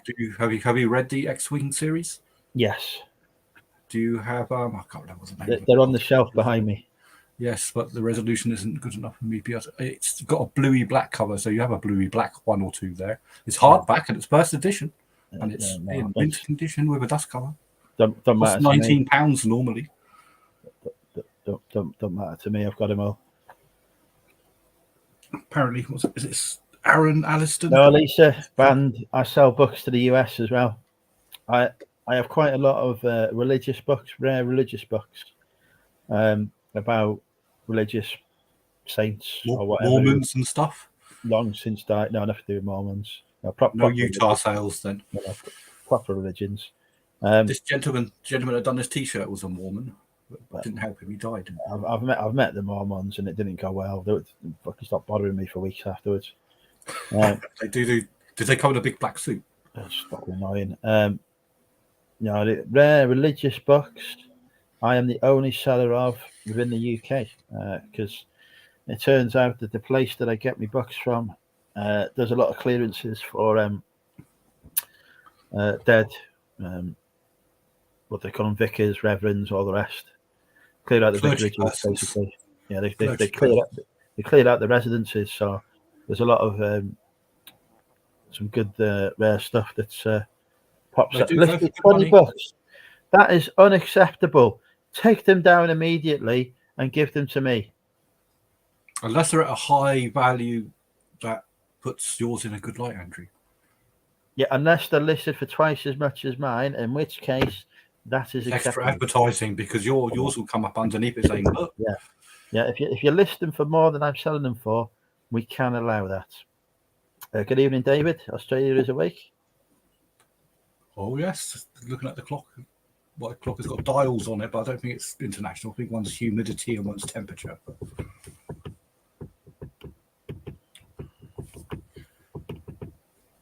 Yeah, I don't. These days, I don't take my stock with me when I go and work away. I just put my shop on. I'm away. Expect a delay mode, and I still sell. No one complains because they read the message. The only thing is, when I come back, I've got a shitload of bloody packing to do. Yes, I agree, Lisa. No money in mass market fiction at all. Don't sell that. There's no money in coins either. Don't do that. You do all the coins you want. Don't give a shit about that. No. Unless you're going to do them very expensive, that'll help. Or sell them incredibly cheaply so I can buy them. But we're going to buy some more stock tomorrow, aren't we, Doggy? Because I haven't got enough stock. No. Yeah, he's coming with me. We've set the alarm for an early morning. 10 o'clock? My God. Oh no, before 10 o'clock. 5 to 10. Well, be on site by 10 o'clock, won't we, Doggy? Is this a boot sale or I'm going to a private sale. Oh, a book extravaganza. So I'll be picking up. A banana box full of religious books. I'm getting back into the media as well now because DVDs have been flying out for me last couple of months. They still don't make a lot of money, do they? Well, I noticed you've got quite a lot of media in your store. I picked up a big haul of Hammer Horror DVDs. That'll probably sell. They've done well for me. Some of them have been some of them have gone for like 15 quid. So get yourself a little notebook, and every time you make a bloody good sale really quickly, write the damn thing down. I don't need a notebook. I've got a head. Yeah, so my head used to work really well. You actually come to my age, and then stuff falls out every time you tip your head. You have to sweep it up off the floor. Yeah, worst thing about getting old. Definitely no money in fiction. Stay away from fiction. Leave the fiction for me.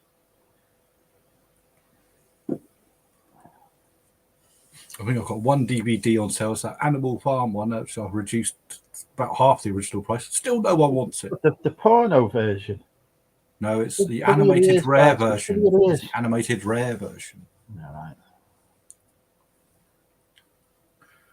I sold some DVDs today. Some DVD. The problem I've got, right, with the sourcing of the DVDs, it's not really a problem, but it's... No, it's not. Well, you go to Facebook, you pick up a titload. Doesn't matter if they give it to you free, you won't make money. It kind of is a problem, but like it's not just, one DVD. It's like buy 10 DVDs for £1 or 6 DVDs for £1. Yeah. So I see one, and I'm like, oh, that's where... Yeah, then you've got to try and perform getting the deal and getting the other 9, isn't it? Well, that's the thing then, because then I'm there and I'm having to fucking search through hundreds of DVDs to pull out the other 9 that are worthwhile. Because as long as 3 of them sell. Hang on, but they have this weird policy where if you don't get the full 10 or the 6 or whatever it is, they'll charge you £2 rather than £1. I don't get it. I'm like, that's just stupid. In which case, you should just go to the top shelf, just go clunk that many more, get them, and just give them back and say, "Here's a donation." I've done that before. That doesn't go down well. Why not? They're making money. Yeah, no, because they've now sold less for the money that they've got, so they've got a donation. No, but the reason that they're doing them 10 for £1 is because they get so fucking many. They just want to. Now you're giving them back all the rubbish you didn't want again, diluting their original stock. So, but yeah, no, it's so like the other day I picked up 6 DVDs for £1. It was I'd just seen at the corner of this eye one that I'd sold before for £15. That's all I wanted. Wasn't interested in anything else. But I ended up having to spend the next 10 minutes trying to find another 5 DVDs because it's fucking hundreds of the bastard. The best thing to do if you're in a rush or something is quickly flick your finger through it till you hit cellophane and just pick out any sealed ones. And this you're likely to make your money back on the postage.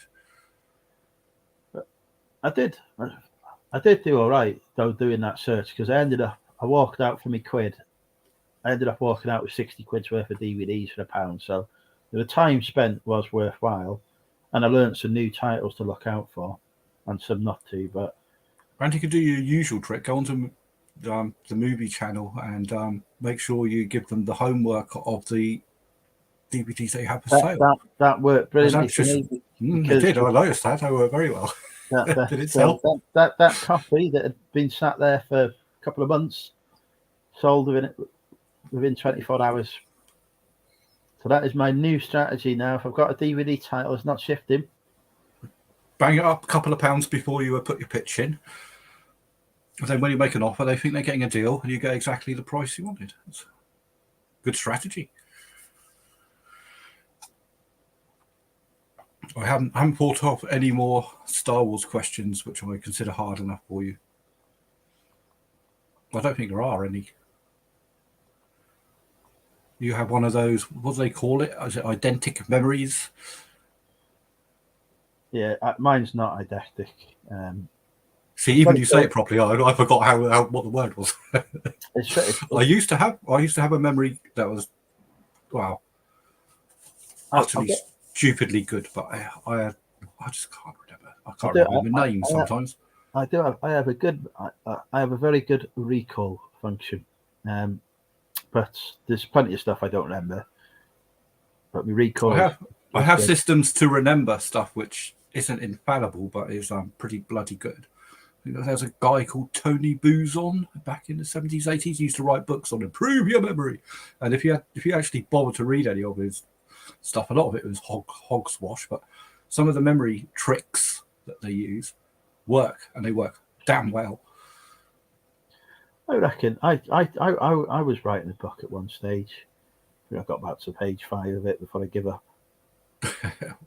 Well, it was only a 6-page book. If you just a little bit more, you would have published it. Well, I wrote a Cooking with Andrew recipe guide, and I gave up on that, and that was only going to be 10 recipes long. So, right, you could do one entire page on why you should never put onions into your cooking. That would have padded it. I need the whole fucking novel for that. Did I have my KFC? No. I did. You missed it, Sean. You missed it. Did you try that chicken Big Mac thing that came out? Yes, I had one of those. I tried it just to try it. I'll give it 6 out of 10. It was all right. Did they put the price up by about £1 just for it? And the patés are the same patés that they put into the other burgers. You could make that. It was my first ever experience of a Big Mac. I got to the very next day I went in there and did their other one that they bought back from last year, which I enjoyed, the one with the four burgers in it, which was Jesus Christ, I thought I'd gone to heaven. Very I've noticed though now they give you the option to customize your burgers. They have had for a while, as long as you use the screen thing or something. I always take out all the shit I don't want. You can take all the onions out. Exactly. They've got a button on there, remove onions. But I went to Timothy Hortons the other day for my first experience there, and they had customize your burger. So I bought up the burger, pressed the customize button. No onions were mentioned, nothing in the description or anything like that. So that's fine. There's no onions for you to remove. Brilliant. Burger came, frickin' onions in it. It wasn't on the fucking options for you to remove it. Thanks. One thing.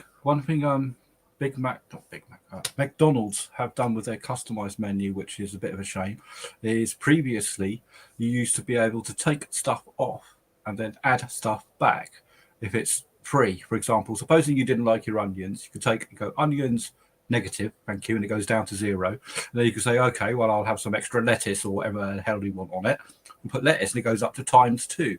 But now, if you take off something that's technically free, like not another burger or not another bun in it, you have to stuff that you have to pay for. You still have to pay for if you want an extra bit in it. But the stuff that used to be free, you can't add in as a replacement for the stuff that you've taken out, which I thought was a bit of a swizz.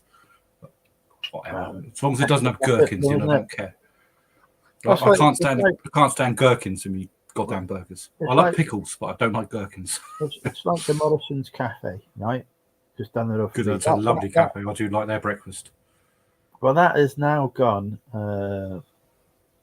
with one of these ordering things. You can customize your order. Yeah, you get behind a customer that does it. Oh my God. But they're there for an hour. they don't have someone behind the counter anymore for you to order off. Oh, you can press your buttons now. You've just got to use the machine. Right? Now, it used to be, I used to go there for my breakfast, and I don't do bacon. So I used to say to him, I'll have the breakfast, the mega breakfast, whatever it's called. No bacon. Can I swap the bacon for a sausage? Yes, please. No charge on that. Sorted. So I pay the same price. Now, on the ordering system, I can go no bacon, extra sausage. It charge me extra fucking quid. Yeah, that's what exactly the same process as McDonald's has done on their screens. That's not swap in, swap out. It's fucking inflation. I'm paying more now for me breakfast. Yeah. So what you should do is go to the till and order it manually and hold up the rest of the shop. This is what I'm saying. You can't. You have to use the machine. Yeah, you can. No, you can't. Insist upon it. You can't say computer says no, because all they've got to do is go to the kitchen and say, take a bacon off. There's nobody there. There's nobody there for you to answer to your order from. Go to customer services and say, look here. Right. Okay. Right. We'll leave Planet Fantasy Island now. People do this. I stood behind them, and it's very annoying. Jessica has got a Timothy Hortons opening next week next to her. It's a waste of time, Jess. I wouldn't bother with it.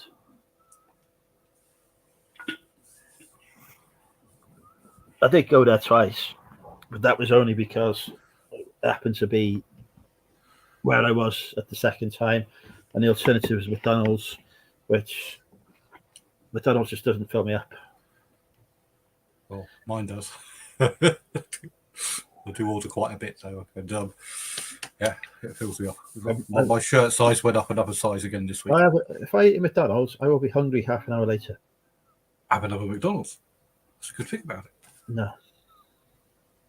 Go over then to the KFC. If I have a KFC, I'm sorted for the night.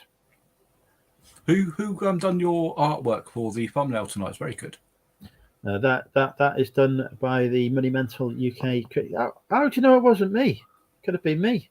No, I didn't say it wasn't you. I was just saying it's very good. You said who did it. That was your first question. Yes.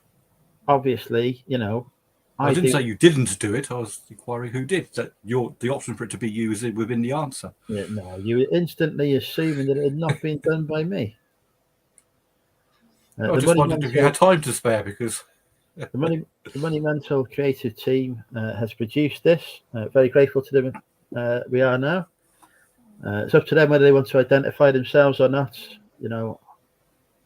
If they want their limelight to be hidden, that is entirely their choice.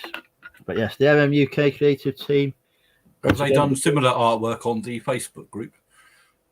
The MMUK creative team has once again produced excellence in action. I will reiterate, it is very good. It is very good. I quite, when I saw that coming up, I thought, oh, this is new. This is very nice. My only concern is how they have managed to find a picture that makes me look bold. I think it's cropped badly at the top, wasn't it? Yeah, there's and they've used a filter around it to crop around the head, and it's taken away the hair flare. I feel like that was a deliberate cropping. Unless the wind is coming from this direction, and all your locks are all behind you because of the wind. This happened. I have not been on dating apps for a while, so now I'm getting notifications saying you are now being seen by fewer members. Shit.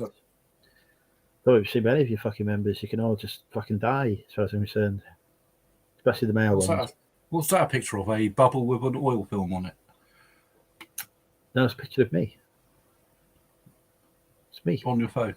Oh, the fucking fish thing.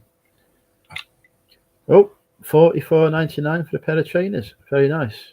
You don't see clouds with hair, though. You don't see clouds with my fucking face in, Stu, either, do you? You do. You do. Let's be honest. Have enough of my wines. You can see anything you like in the clouds. Yeah, that's. It even deletes household guests that live in Andrew's establishment. It deletes most of the stream. Actually, I can't remember much of the last week's stream. I remember there was some Al bloke on it, wasn't there? Well, we don't. We will never know because that stream no longer exists. Although It could be a figment of my imagination. I might have dreamt the whole thing. for donations too. In fact, yeah, if I get 10 quid in super chats, I will make it live for 24 hours for people to watch. Does that mean I can download it and then put it onto one of my reaction videos? That's how people. That's how people do cheap as hell YouTube, isn't it?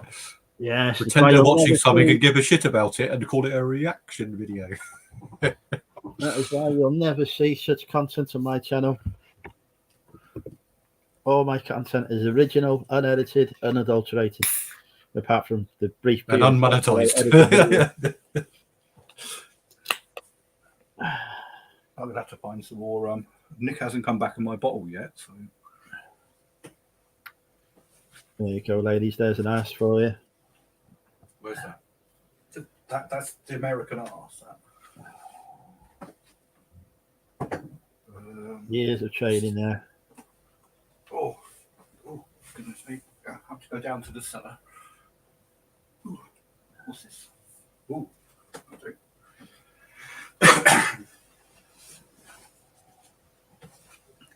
I want some more sales. what does that say? That's in foreign. Something Unico Air Authentico Desdi 1890. It says Le Strong Bow. No, it doesn't. It says He won't kill me. You know? That's gonna kill. That's a kill. Go kill. Yeah. Go on. Go kill. Go on. He doesn't even lick me. That's a kill. Yeah. Rocky Simpson. I'm gonna get some loving. You're a good boy. Come. Up. Up. the tape gun has attached itself to my crest. Yes, there you go. Look at that for a tape gun. Party kill. Kill. Kill. Go on. Go on. He's thinking, no, he didn't run his tail.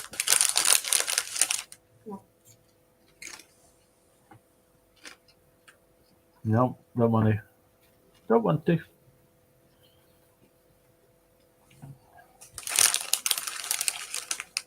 Are you eating crisps? I am. You listening to ASMR? No.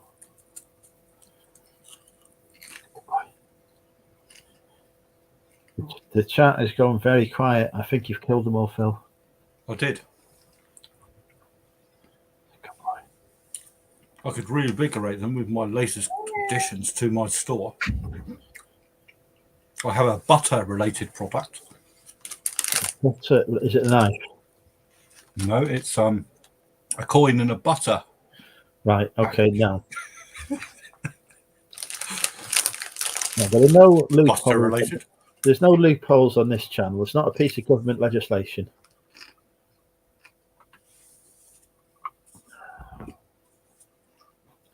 Did I get a roommate? No, I've got a roommate, Barty.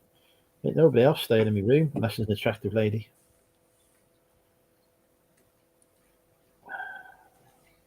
Where does Barty stay then? Or does he video? Where does Bart? Where? Well, let me say this: in the last, however long he's been alive, it's not been an issue. Oh. No.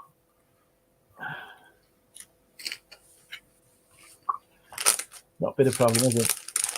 Oh. What's going on?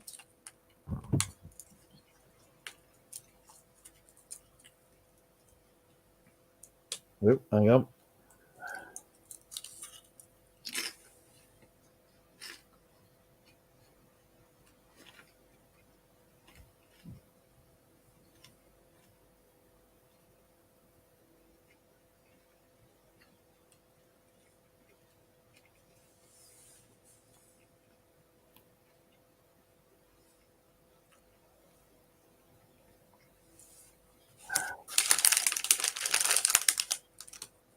I'm planning a holiday in Prestatyn. Taking the dog there for a long weekend, aren't we? You gonna have a holiday in Prestatyn? You're gonna go on a caravan? Is it near the coast?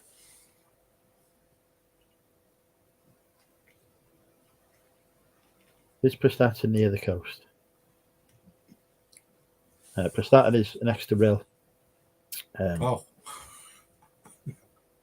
Real. Yeah. I'll pull up my map of Wales and find out myself, shall I? They have a big pontons at Prestatyn. Oh yes. Which I don't go to.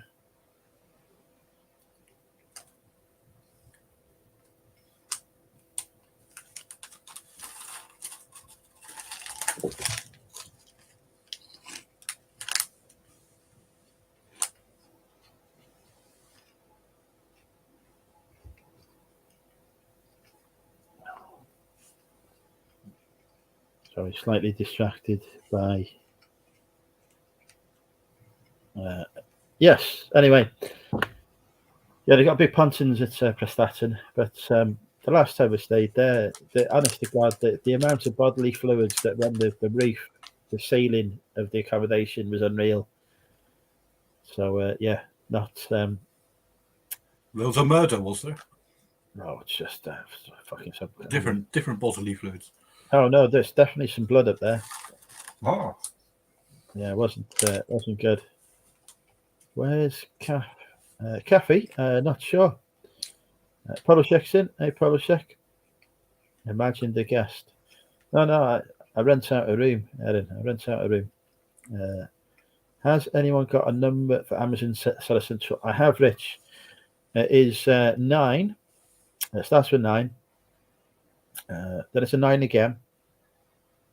Then it's another 9. So if you type in 999 in quick succession and ask to speak to Amazon Seller Central, they'll put you right through. Just tell them you've got an emergency. I'll phone up Elon Musk and he'll give you Mr. Bezos's telephone number for free. Did I ever accompany Prince Andrew to Epstein's private island? Sadly, I was not invited. I say sadly. I mean, that's probably not the right word. Fortuitously, I was not invited. This is why Andrew still has his credentials attached and the other Andrew doesn't. I don't think Rich likes that number for Seller Central I gave him. There is an alternative one you could try. If you type in 9, followed by 1, followed by 1, so that is 911 in quick succession, and tell them you've got an emergency. Again, they'll be able to help you. So again, that number again, 911.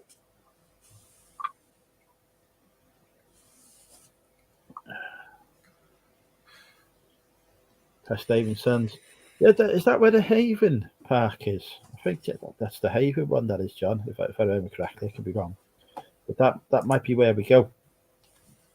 I was hoping to do one of the Sun holidays, the ones they do for cheap, but they haven't got anywhere in Prestatyn on it that'll take the dog. Just Rhyl, and I don't want to stay in Rhyl because if anyone's ever been to Rhyl, I fully understand my reasons for not wanting to stay there.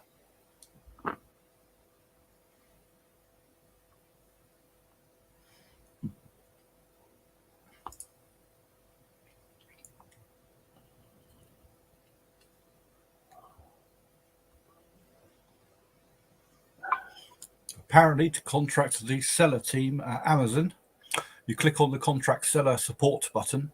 No. You enter your telephone number, and they call you back in 2 to 3 minutes.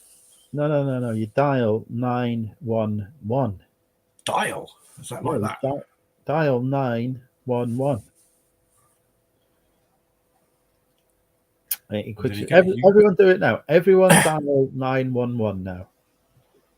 Don's going to Tenby. I've always wanted to go to Tenby, Don. That is on my list of places to go, but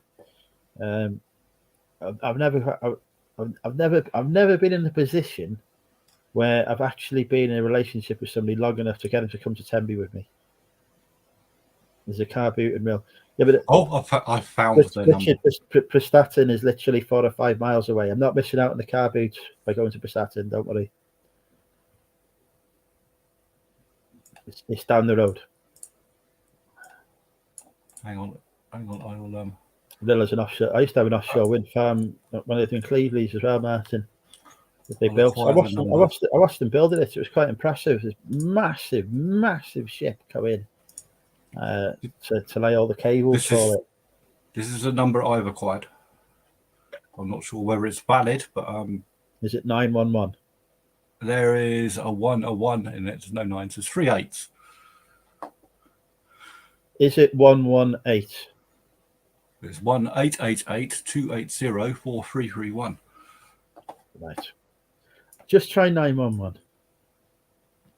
No, but it doesn't say what country that is for.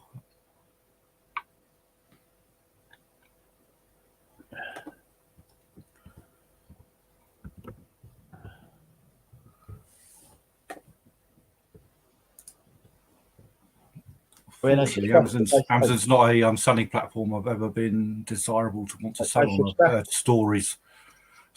I suspect that it is probably out of hours now for them, as it is, you know. That is a 24/7. That's a 24/7 number. Although it hasn't appeared on this side chat, it has appeared on that chat. It's odd. Doesn't appear on the StreamYard comments, but it does appear on the YouTube. That's a US number. Yeah, that's the only one I know of. Right, you sleepy boy. I'm going to sleep. Yeah.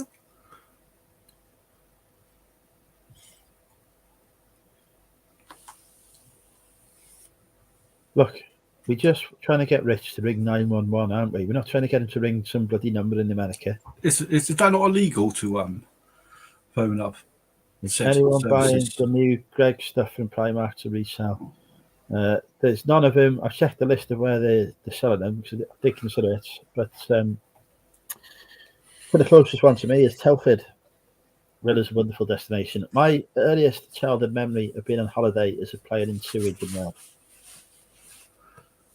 Prestatyn's a wonderful destination. Rilla's not. Especially for an autistic. It's far too fucking loud. Far too loud, too much going on. It's the Blackpool of North Wales. Flashing lights, naughty noises. Yeah, I can't cope with it. 911 isn't the emergency number in the UK. However, the phone system will divert it straight to 999 if you press it, in case anyone from abroad uses. Just want to clarify. People aren't going to ring it now because you've told them what happens. You've ruined it.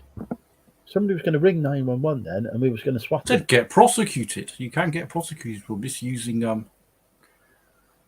Yeah, again, not my problem. Ruining all my fun here.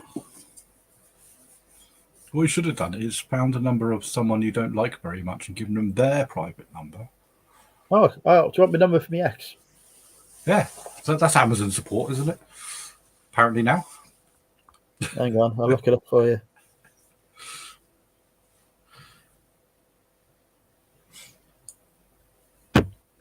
I once accidentally gave out my mum's number. That didn't go well.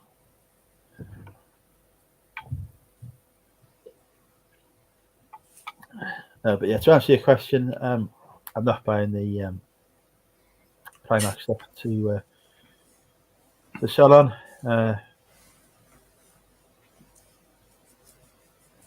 Although I did do quite well with the Lidl and Aldi stuff. I thought it's not. What you don't give away, is it not? Is that why it doesn't go too well? It's not a secret. I bought the Aldi Christmas jumpers and I was selling them overseas for a nice little profit because apparently they hadn't done them overseas this year. So people in America were buying them. Did they actually do them in their home country of Germany? I believe so. Because they probably would enjoy a nice Did you see how many sold a minute of some of their merch over I've Christmas? still It's got, actually, Jesus Christ. I've still got one pair of little trainers and one pair of little shorts that haven't sold. This is because I accidentally put the wrong quantity on my listings. Put them into your private collection for So I next thought- year, and then do them at a bundle price.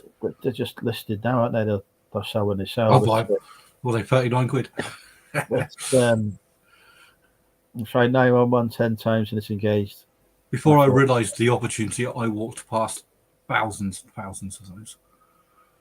And I thought, you didn't know you could have made a fortune. I went straight to their Lego and bought all of their Lego, which is still over there. You've not made that much money.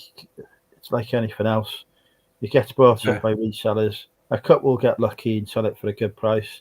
Then everyone else starts panicking because they spent more than they can afford on the stuff. Yeah, and then the price comes down to your drawing level, and if you get one INR, it destroys your ASL altogether. Well, people sell it for a loss because they want the money back. It's like the way to do it. So, there's, in fact, probably even today, let's have a look now, actually. Let's have a look on eBay now. Let us find what the cheapest pair of little trainers currently listed on eBay is. Here we go.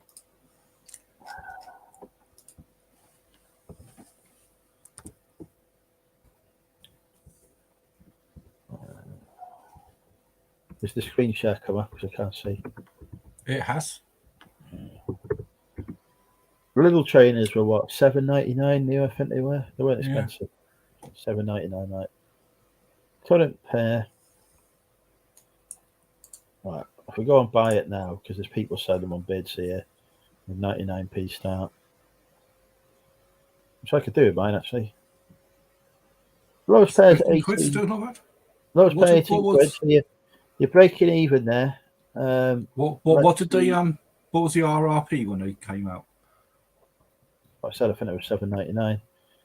Can't remember now. The people have been flogging him now for 15 quid. Yeah, well, 15 quid is probably going to be break even, isn't it? After you look at because you're going to have to promote it a fair bit On auction. Then you put your prices. Somebody sold a pair for 8 quid there, so they've made the last tenner. Made a loss. Well, more than a loss because they've had to use shipping, haven't they? 12 quid. 12 quid. 13 quid. So people just. And they're not. Yeah, well, not only that, if you look at it, the dates are going back in time quite fast now, aren't they? You're looking back last year now. Even the little socks went for better than some of those.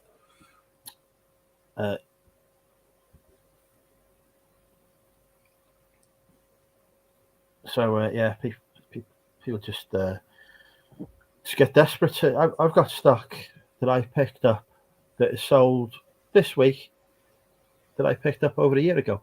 It was RA. I've watched all the other sellers who got the same stuff drop their prices,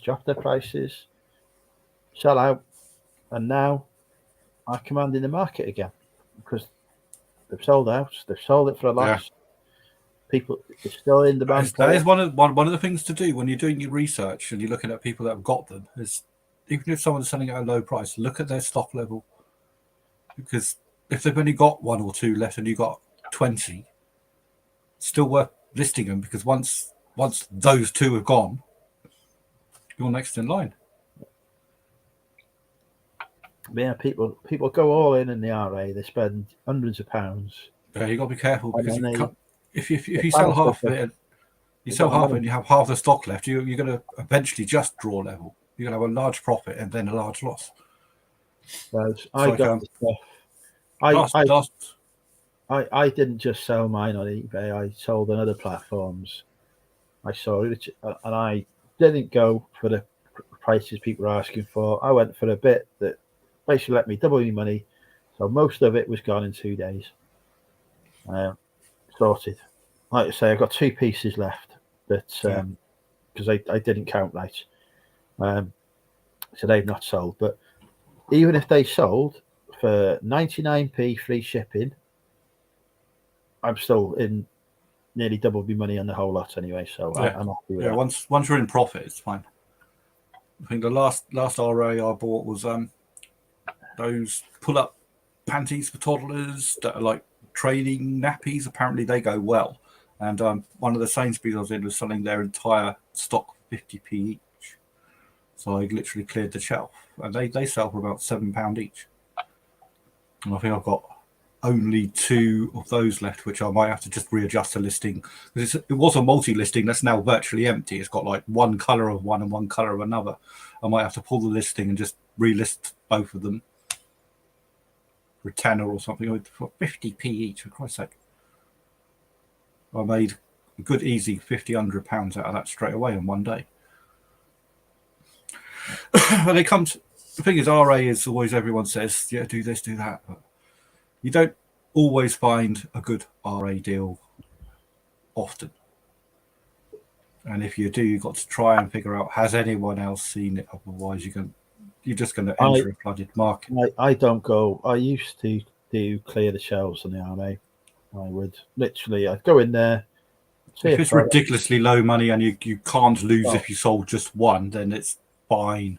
Well, I would just go all in. I'd buy everything there, and then I'd end up. The problem was, I put it on, and I might be the first to market with it, but other people, a lot of them was probably seeing what I picked up. Yeah, people aren't stupid, are they? So see me selling it, so then they buy it, and they don't have the patience or the reserves of cash to be able to sit on it and wait for it to sell. So they're undercutting, and eventually the bottom comes out. So now, if I see something, I just buy a couple of pieces of it, because I've got no problem getting hold of stock. So I don't need to go all in and clear the shelves. I can just grab a couple of pieces, sell that, make some money. Great. The only time to do that is when it's like a one-off in one shop where they're not stocking it anymore. They're going, oh, we reduce it down to 10p. And no other shops are doing this. So if you take them all, no one else can buy it. So you now have all the stock. But you're still taking that gamble, because the reason the shop is no longer selling it is for a reason. Yeah.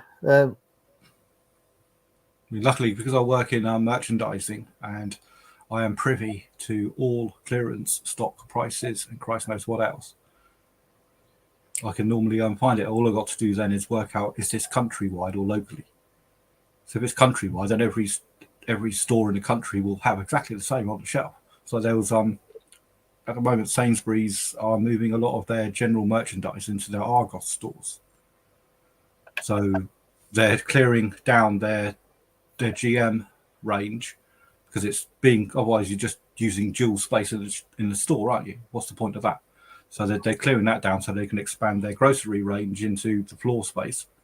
But as they clear out their stock, sometimes their stock goes down to sometimes 25% sale price. And it could be stuff like decent headphones or earbuds or other tech or any sorts of things.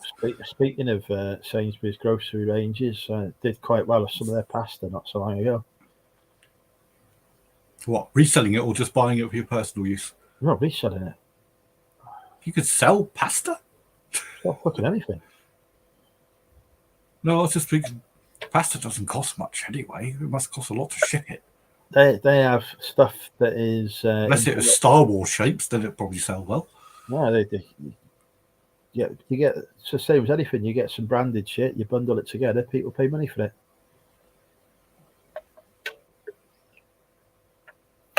All kinds of shit you can make money from. You know, people go to the supermarket, they're looking at the toys and the games. Fuck that. Everyone's looking at that. The only thing you won't ever find very cheap is Lego, because they're the contract they have with the Danish persons are that there is a minimum amount they're allowed to sell it for, even if it's on sale. So you can never get stuff. You can't get like a box of Lego for £1 ever. I assume you mean just in Sainsbury's and not in other. Yeah, well, not in Sainsbury's, but in retail outlets which have been licensed by Lego, obviously in places that aren't licensed. I have bought stuff in retail outlets for £1, for £2 that are licensed. Well, what was their original RRP though? Was it about £4 or £5? No, about 20 quid. You're very lucky then, because that's an incredible deal there. The cheapest I can normally find it is about 50%, 60% off. It was decommissioned stuff, so selling it for 35, 40 quid. Well, if it's decommissioned, it's not current range, then yeah. That's a good boy. Lego's always a blinder anyway, as long as you've got the storage space for it, because it's always investable.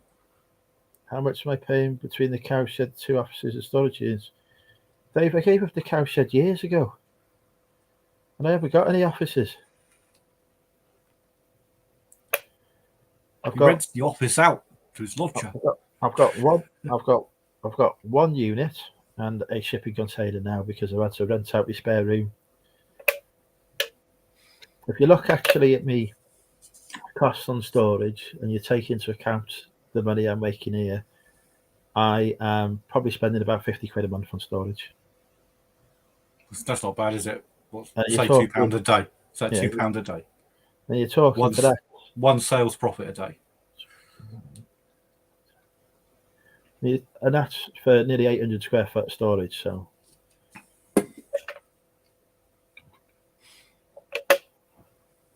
yeah, storage costs not really an issue for the business. Now I'm renting out a spare room.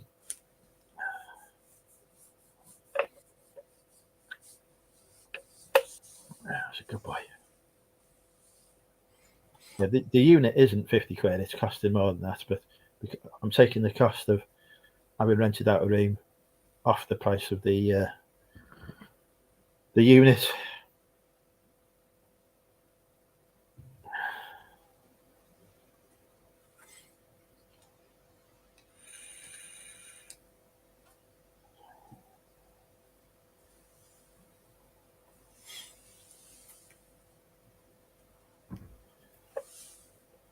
I charge Callum rent. You should tell him, Callum, Jeff's going to charge you rent. It's all my idea.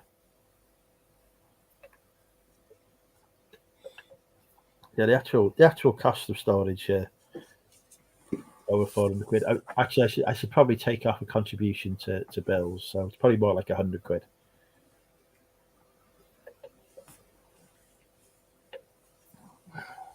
But still £3 a day. That's not so bad. Yeah, the only problem I have is I keep filling stuff. So if I got rid of my shipping container, I'd be in a profit. So buy a shipping container and rent that. Well, he used to rent off me before, so it's just easy that way. I didn't advertise it or anything. It wasn't part of the plans, but there you go. Nice to have the company. Saw the American sweets in the supermarket. I see there. Yeah, there you go.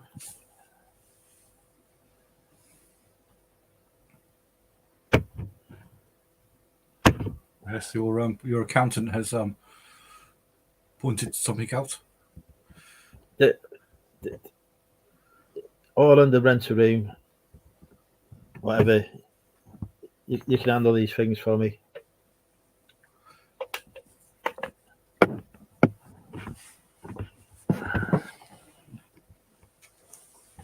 Does that mean you lose your council tax rebate? Well, yeah. Or no, or do you include that in his rent because it's separate accommodation? Well, exactly. Or is it not? The money he pays goes towards that, doesn't it? So he takes that into account. So I'm still waiting my bill. It's that time of year. Oh, God. The troublesome twosome have arrived. If I get my tax rebate through from the tax office this year... Oh, shit! You just reminded me. I've got a letter from the bloody tax man. The spanner. Christ, I've got to do that by whenever it was. I need that to pay off my legal fees. I've got an extra. I think after they've done all their ding dong 55 calculations, quid on I owe £1. I owe £1.40, which they sent me a letter about. Probably cost them more about than a letter. They may not pay though, because there are people who. It's like when people put PS5s on auctions. People get annoyed with the scalpers and just bid them up and never pay. Well, tax free anyway.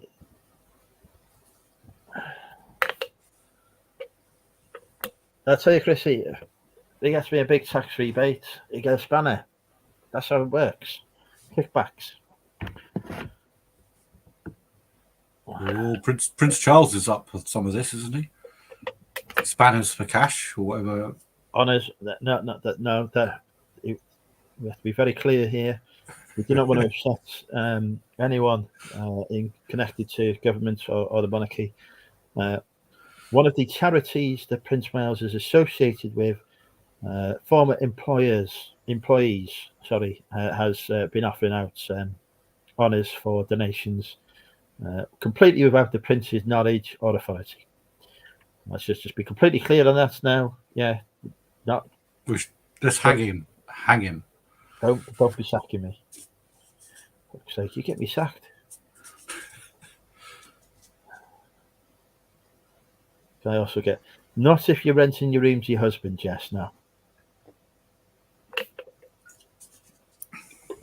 Although there is a married person's tax rebate thing which you got to keep going on about. Can I get that if I married a dog? Possibly.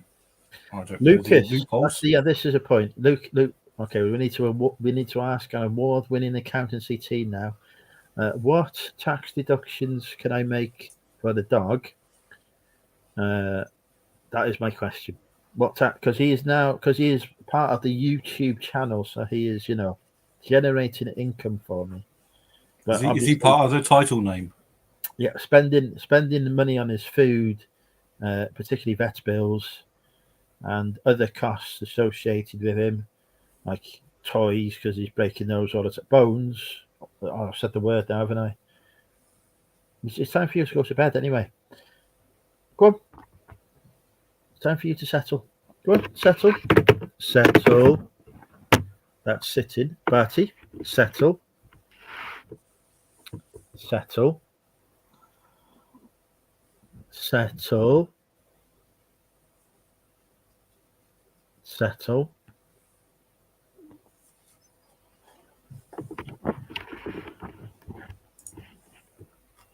Good boy. Yeah, so what tax rebate can I get for the dog? What deductions? What can I claim for his dog food? Presumably I can claim for his dog food. None. Second, I'm not having any second-hand clothes rails. We've discussed this. It's put on Facebook Marketplace. Do not want to be sent any crap in the post.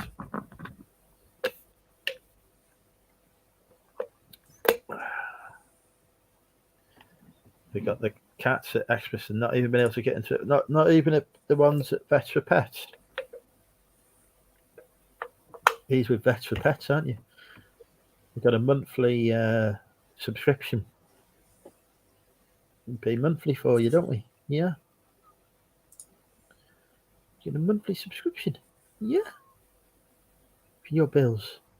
So that you cost less every time you have to go in there, which is every fucking 5 minutes because you've got yourself into a scrape. He's a good boy.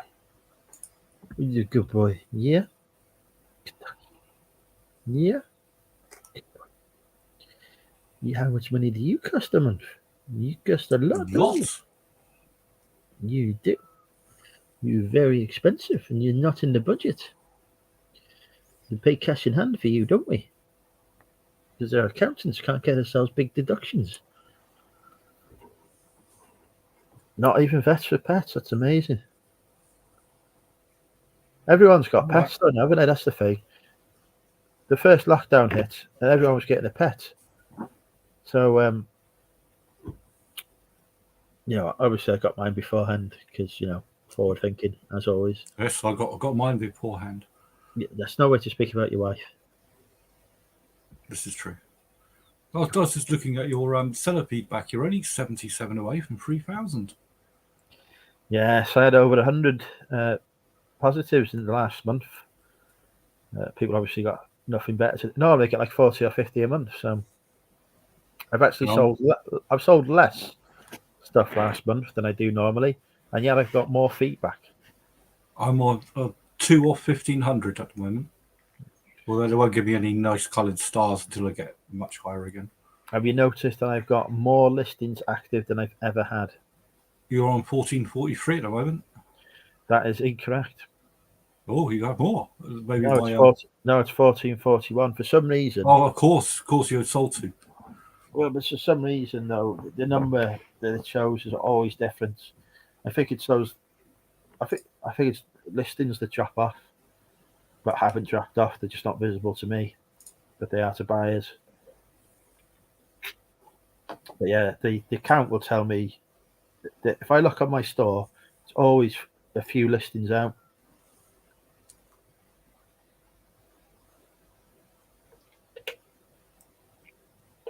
Compared to the actual total. So something is wrong somewhere in the reporting. But last week, eBay's technical team told me my account was basically fucked anyway. It wasn't doing anything. I couldn't promote listings. I couldn't run markdowns. There's a lot of that going on. Yeah, all of the marketing stuff. Couldn't do any of it. And I didn't know why. When you used sort of like the desktop or laptop version, did you find it used to crash often? Every time you went to a different page, it used to come up with all the HTTP text rather than show you the full page. I always got it's not you, it's us. Yeah, my mum used to come up with it. It used to just have a list of all the links that the page's HTML indexing language would have. And bloody, it still does it occasionally. Well, I say occasionally, every day. Sometimes I'll swap over to another page and it's just gobbledygook. What the hell's going on here? Yeah, I've got a hell of a lot of my listings and multi-listings, so I'm at, what the hell is it at the moment? 3,506 listed and sold out of my limit. And I've still got, oh my God. I don't even want to go there with listing all that. Jesus. People say, oh yeah, multi-listing, that's easy then. No, it's not. It takes me about 4 hours to get them to work. Right. Utter nightmare. It crashes halfway through, but it doesn't tell you, and it says it's saved. And then you go to have a look at it, and then it just wells at the end. You realise that 4 hours of typing in every single variation on the planet Earth, it didn't bother to bloody well register. I used to do variation. I've still got some listings with variations on, but I don't like not being able to add best offer, so I don't do it anymore. No, yeah, that's gone. And also you get watchers on individual parts. You can't send offers to bits and pieces like that. So you have to sort of like negotiate with yourself, or how are you going to do it before you do it. So I just do the individual listing, even if I've got multiple quantities, just different colours of stuff or whatever, or different sizes, which quite often happens. It's just that I just. Do you have enough spare? You must have enough spare listings, I suppose. No. That would you have to. So you must be closing. What was it, 1,500? Yeah. Is that your maximum? I will breach my listing allowance. I'll be paying insertion fees this month. Next, another what was it? 59 to go. Have you used up all your auctions? No, I don't like auctions. Well, the thing to do what Derek does is just set some of your non-sellers set as an auction, but put the starting price at the same price, because then at least you're moving 50 across. It gives you another 50 to list. It don't sell. I never get. I've run hundreds and hundreds, thousands probably. Yeah, doesn't matter if they don't sell. It keeps them on sale. Yeah, but And then you've got another 50 that you can use premium products. But then they're not promoted. They're not getting the traction. They're not getting the views. The sales history isn't there. It's not. Just do it for your 50 worst, and then when you get the space, but I'm not getting revert back to I'm not getting the benefit buy that I get from a buy buy now. now listing. It's pointless. Whenever I run auctions, I've done well over 1,000 auctions, and I've sold 3 things on auction. It does not work for me. It's a waste of my time and effort. It's literally not worth the time for me to do it. It's not cost effective. It used to be time to move them across. The only thing I find good about auctions is not selling stuff on auction, is buying. Sometimes it can be such a good sourcing thing, especially if you know exactly the stock you want and how other people might search for it, and then you search for it slightly differently, so everything that's been knocked out of their algorithm suddenly appears out of nowhere, and you think, oh, well, this is interesting. No one's bidded for this because they've worded it completely wrong. No, but buying auctions are brilliant for that. Like, I can never understand why people say that they can't source stock, because every week I just watch them. All my stock at the moment is sourced off of eBay. Yeah, all of it. There's so much stuff just on eBay. You could do eBay to eBay quite easily if you. Yeah. All you got to do is know that someone has listed something incorrectly, and that's why it's not selling. And you can market that much better. You can buy stuff. People would just be lazy with that, or not understand. Probably more not understanding how the search works. So they'll just put something like bundle, or they'll copy and paste it from something, and they don't realize that the copy and pasting they've done hasn't really described it in the way the algorithm is going to pick it. So yeah, there's so much stock out there. That's the I'd say all my 90% of the stock, well, at least 90% of the stock I'm selling at the moment is all eBay stock, and I just keep my eye open for them. I am watching at the minute. I just watch them out of interest. I don't even watch. What I do is, even if you've got, say, a couple of hours spare, that you think, right, let's do a little bit of sourcing. Put in the one keyword that you need. One. Don't embellish it with anything else.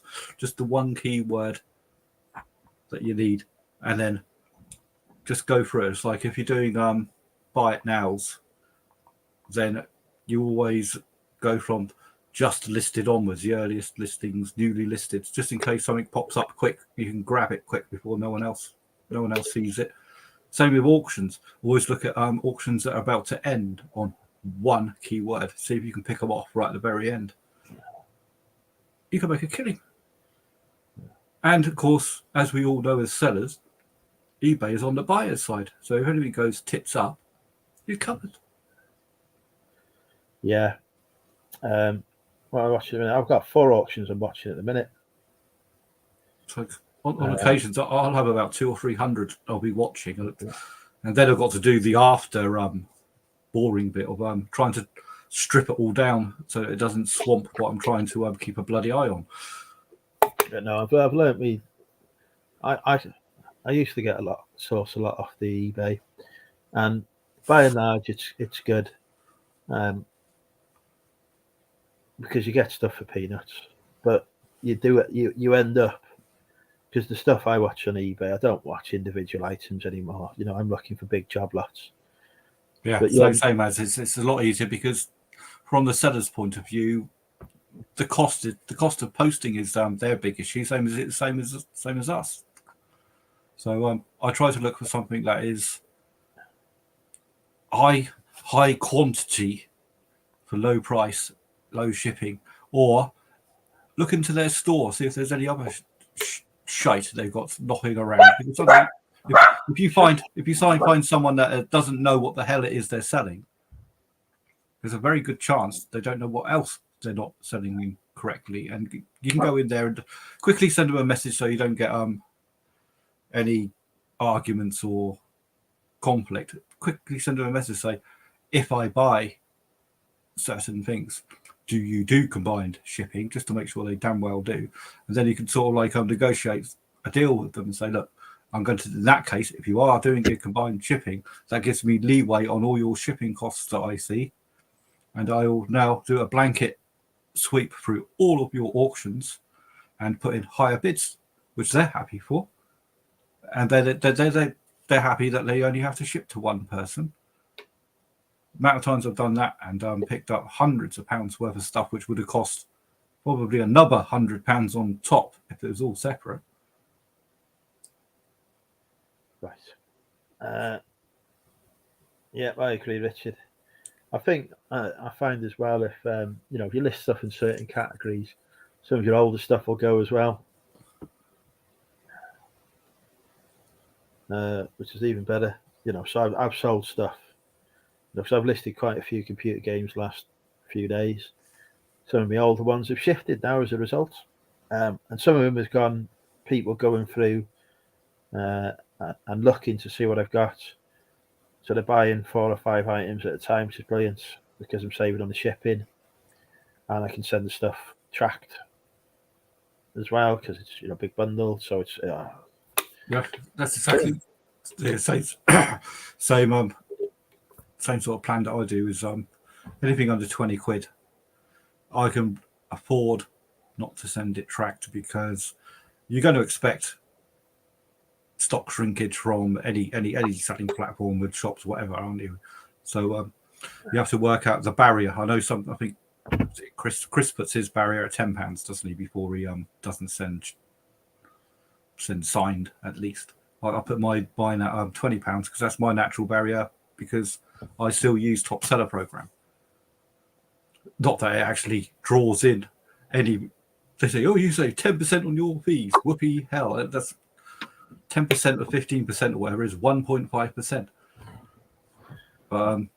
If I'm able to ship, then I'll do it. So these days, like I say, I don't put much emphasis on that. I don't take my stock with me when I work away. I just put a big sign on the shop saying, you're quite welcome to buy from me, but my next shipping date will be this, which is what eBay do for you perfectly well anyway, don't they, on your time away option. Yeah, people don't read stuff anyway, do they? But it's there and it protects you, and it also, the algorithm that eBay does, it then knocks your when it must arrive by date to file, so you don't have to worry about your postage phenomena and stuff. I thought I might get a lot of problems from people not reading it and it's late and I haven't received and all this shit, but I haven't.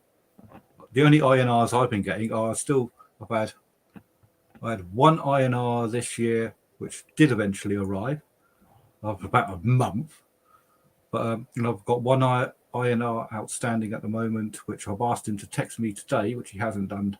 I said I'll refund today if it hasn't arrived. He hasn't done so. The last time I then contacted eBay to say, look, they've done this, that, and the other, they've then gone against me, refunded the goddamn money, and put a strike. Even though, well, fuck that, I'm not doing that again. I'll just leave any INRs.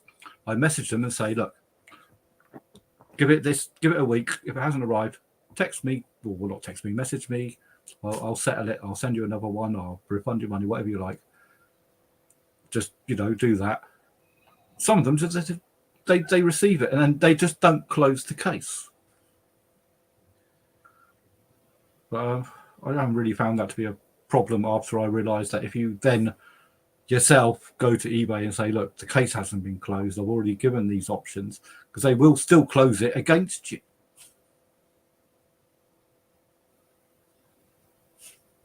So I'll just let it run. After it goes past the 28-day barrier or whatever, eBay close it in your favour anyway. And if it hasn't arrived, yeah, fair enough. That's the terms and conditions, and I price my stuff accordingly to take that into consideration.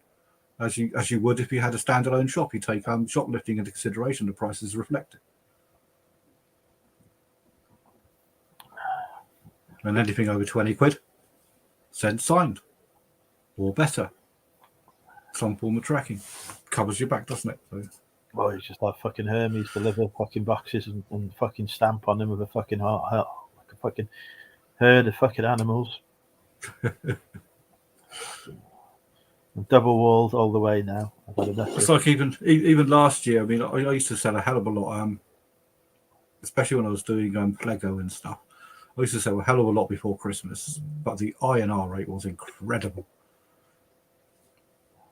And it takes about, at least before, the way they used to do it, they used to knock it off on us like a 3-month rolling platform, didn't it? Now it's like 12 months. But it's but the way they do it now is a bit more fair, because they actually, instead of, they used to look at your feedback and then do the percentage from that rather than your actual total. But on stuff that counted differently, they do it on your total depending on how they wanted to do their figures.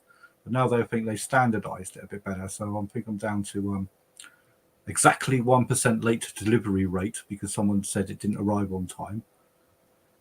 0%. I've always on 0%. The thing is 95% plus of my stuff is not tracked because it falls well under the price of, if I made my stuff tracked, it would double my postage.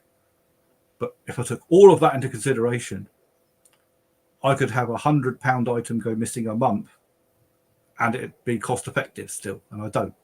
The only trouble is it then goes onto my late delivery rate or item not received. But it hasn't made any impact. Let's get back to me. So, yes. I'm going to just list as much shit as I can. I used to always try and keep below me 1,500 listings because I didn't want to pay insertion fees. Now I've decided I don't give a fuck anymore. I'm going to list as much as I can. More stuff I've got listed and I'm listing, and more stuff's going to sell. Hopefully the more money I'm going to make some pocket. Like it's mentioned before, if it's of reasonable value, the insertion fee isn't too much of an obstacle, is it? Well, I just don't look at stuff per item, to be honest. It's like, I'm buying pack materials, whatever. I'm just looking at the profit at the end of the month. I'm not looking at this item has cost me £2 in insertion fees because it's been listed. Well, not only that, there's the time involved in looking into analysing it far too much, and then you work that into an hourly rate. That could have been 3 items you sold by the time, in money that you used to research unnecessarily whether it would make money. You've lost it straight away by doing the research. So you might as well say, well, okay, then just list it if it sells. It's like you say, look at the final figure. It's like keeping a spreadsheet of every purchase and sale. Just takes too much time. When I first started, I did that. It was very interesting, but after you get a feel for it, you don't really have to do it. You get a feeling. You think, well, I bought this at a price a little bit more than I expected, and I'm not selling it at quite the price I wanted to. I doubt I'm making any money of it.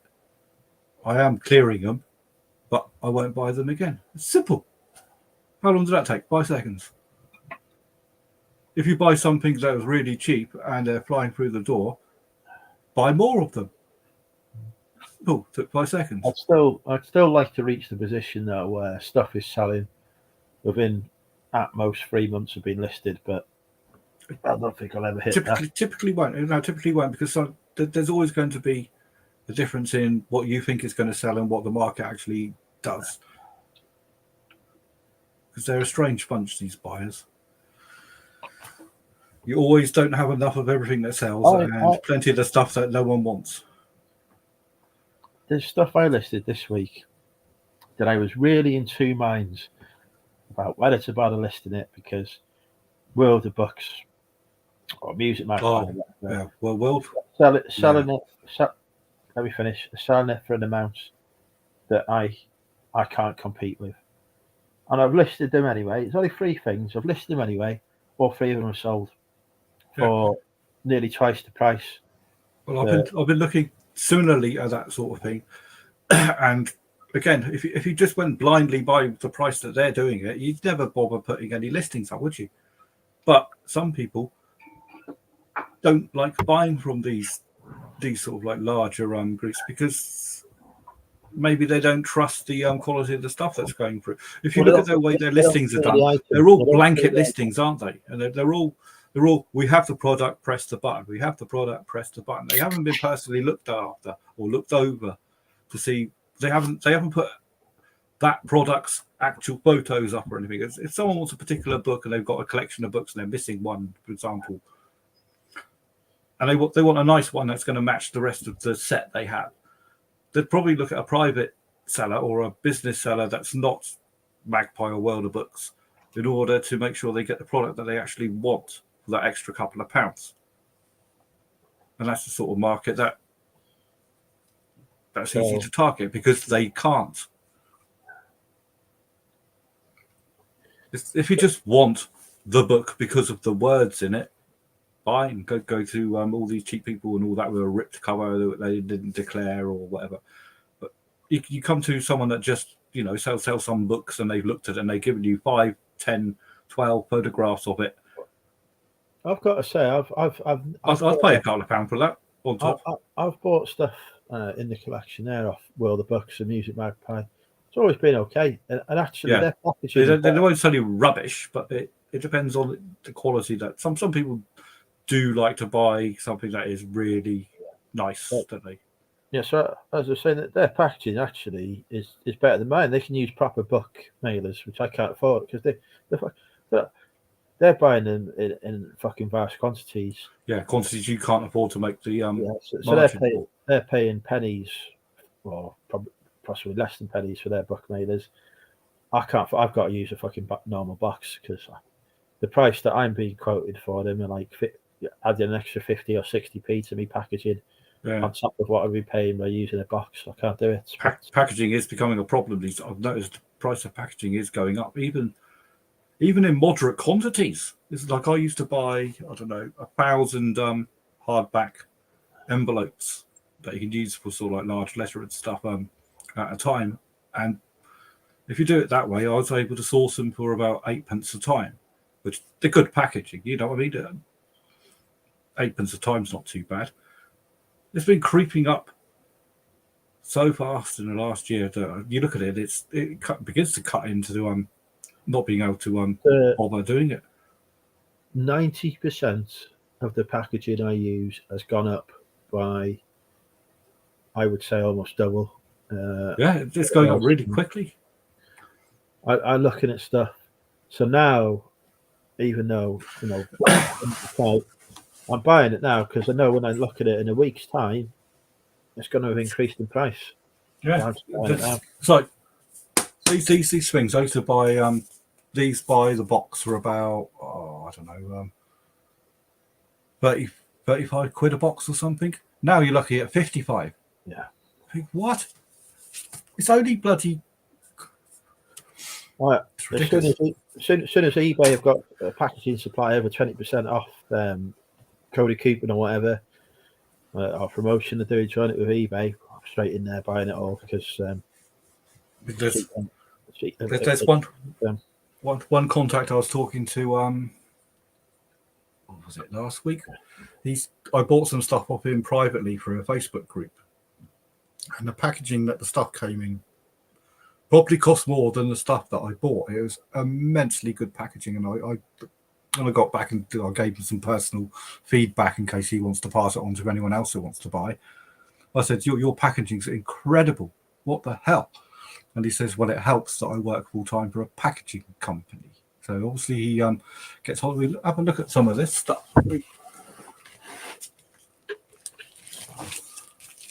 That's what you call a bubble mailer, isn't it? Oh yeah.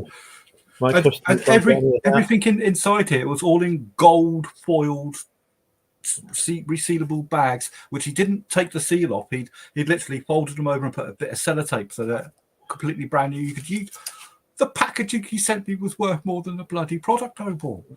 So I'm in a good mind to actually get in contact with him and say, well, this packaging company you use at the moment, what's the chance of you, I'll get a big box, put a shitload of it in it, and I'll buy it. It's probably cheaper than some of the cardboard stuff that I buy. Yeah, no, I'm gonna have to start. For a long time, I've always been. I use brand new packaging. Yeah, I've got I've got loads of second-hand stuff, which I've noticed whenever I buy stuff off of eBay now, they're using it. Yeah. If So it gets rid of the post, it gets rid of the post. yeah. So as I was saying, I've been using new packaging for a long time. Now I am. I'll have to go around the supermarket, start making some contacts there, and saying, "Look, I'll take all your packaging. I'll start using recycled because can't afford to. Well, I can afford to buy the new packaging, but it's just additional cost that I don't really want to bear." Exactly, it cuts into your profit margin.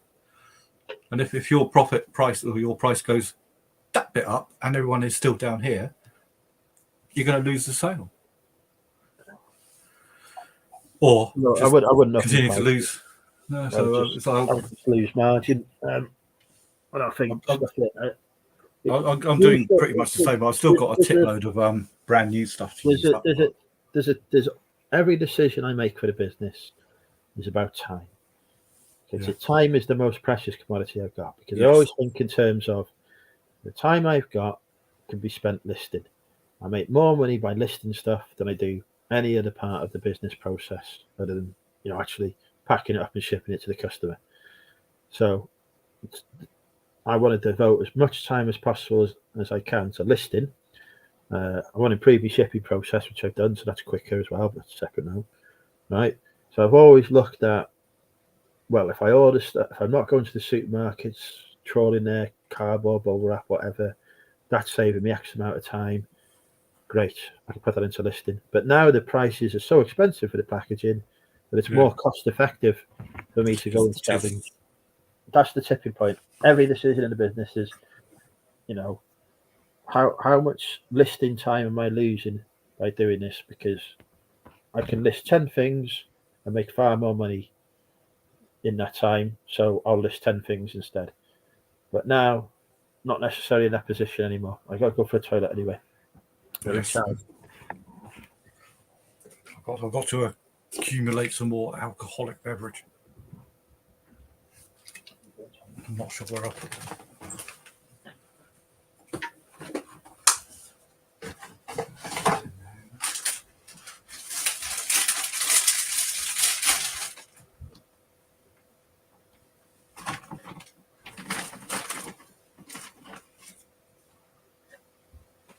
There's one.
Yeah, so even sourcing, the most enjoyable aspect of the job,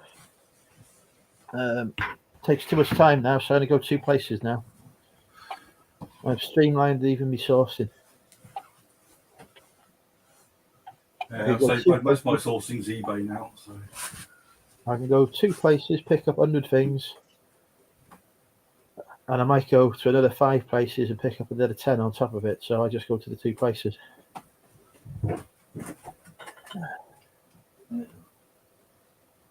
Different when I paid off my legal fees, but at the minute,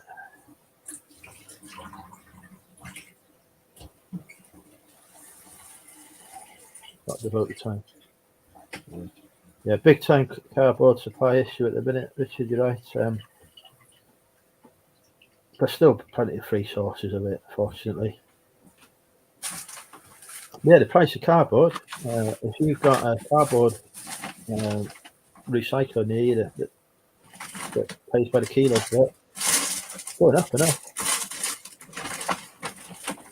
We haven't got despite having one of the largest industrial estates in Wrexham, in Europe, in Wrexham, we've got a cardboard recycling place. Well, we've got a tip. Obviously, we haven't got a place that pays for cardboard. Otherwise, I'd be taking shitloads of them. Yeah, the can situation's getting bad. I can find one. Well, I'm on the final can now anyway because I've got a drive in the morning. Yes, I have a few things to do. Not very early though. Well, I'm going sourcing and I want to try and fill the car tomorrow. Go sourcing with Batty Boy. Yeah, I'm taking Batty Boy tomorrow. Taking Batty tomorrow. Yeah. Right, who's still watching? We've got 43 people still watching. There's Richard and Richard, then there's Richard and Richard's in.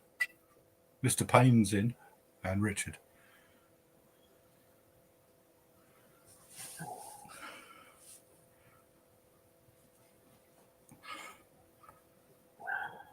I think we should buy a lot of gas. Stockpile it. That'll sell quite well.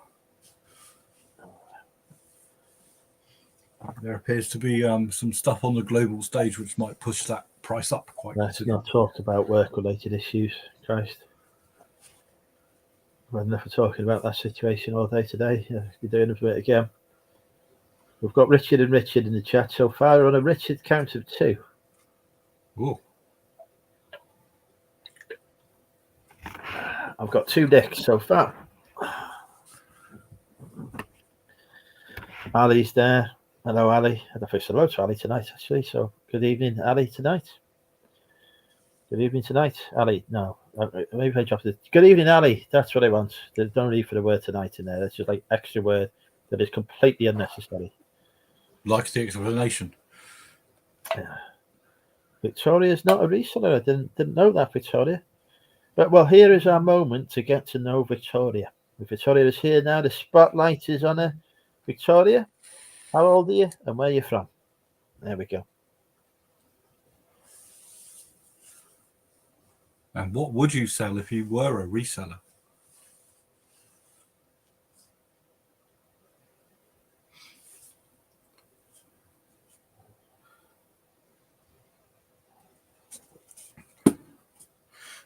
Percentage-wise, I'm not a reseller. Majority of my income still comes from my normal job, but which is merchandise related.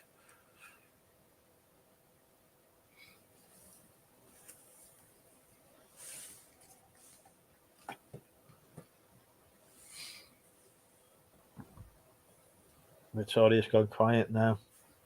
She's not sure how to answer me questions. Tough questions. I've listed some paintings this week. Paint? No, paintings. Oh. The finished result. The what happens after the paint. Ah. So Farrell and Ball sells well. Try packing it though. No, I like to pick up a painting if I see it for, very cheap. I've sold a few, but I used to pick up big paintings that people put on the wall, be a feature piece, statement piece. Shipping must be a nightmare. Well, that was the problem. It's if you use Parcel Force Marketplace, it's £7 or £8 to ship. So the cost is fine. It's just packing it so that it doesn't fucking break in transit. The damage in transit. Just put "do not bend" on it; it'll be all right. Yeah. So I'd find that I would be making like 50, 60, 70 quid profit, but I'd be spending a lot of time packing it up. Like, could be like 30, 40 minutes packing it up. And again, that's listing time. So I've stopped picking up the bigger ones. I've picked up smaller ones now that they're easier to ship. But it's still tempting. I see a big painting and I think, I could get nearly £100 for that. You got, what was it, free in your shop at the moment? Yeah, the 3 are listed this week. Actually, I should have 4 because I should have a pencil drawing as well, but it might not be. I'll probably put that as pencil drawing. As old as my tongue and a little bit older than my teeth. Born in London, lived in Essex and abroad. I'm from Lincolnshire, Victoria. That's where I was born. I was born in Grantham. I was raised in, spent my early formative years in Sleaford. I am a yellow belly by birth. That horse painting looks a bit rough. So do the horses. My God, poor animals. That will probably be the first one to sell.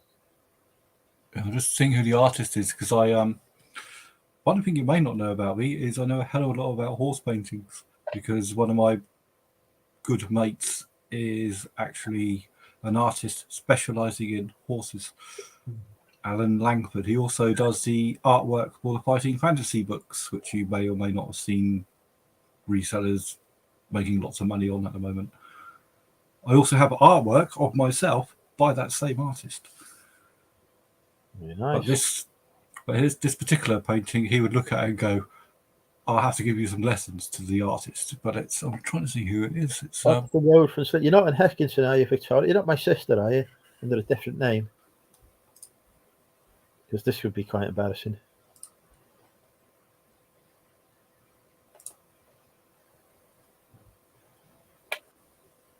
The unframed one you have for sale is quite nice.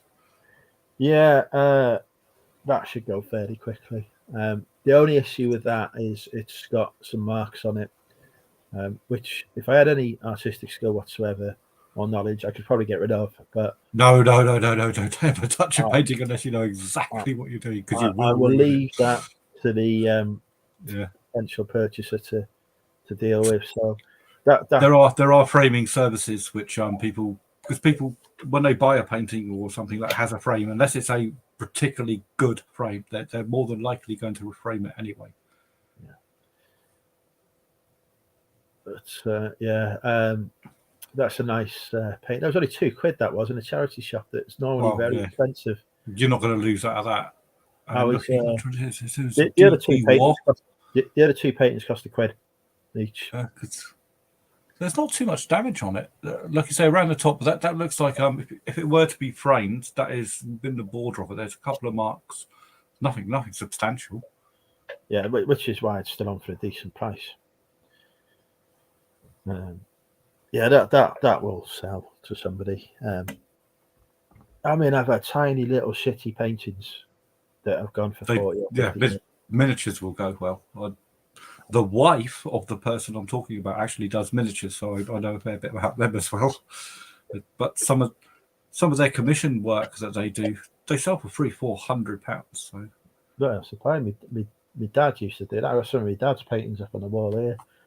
When he was commissioned, he'd get a few £100 for doing one. But he said,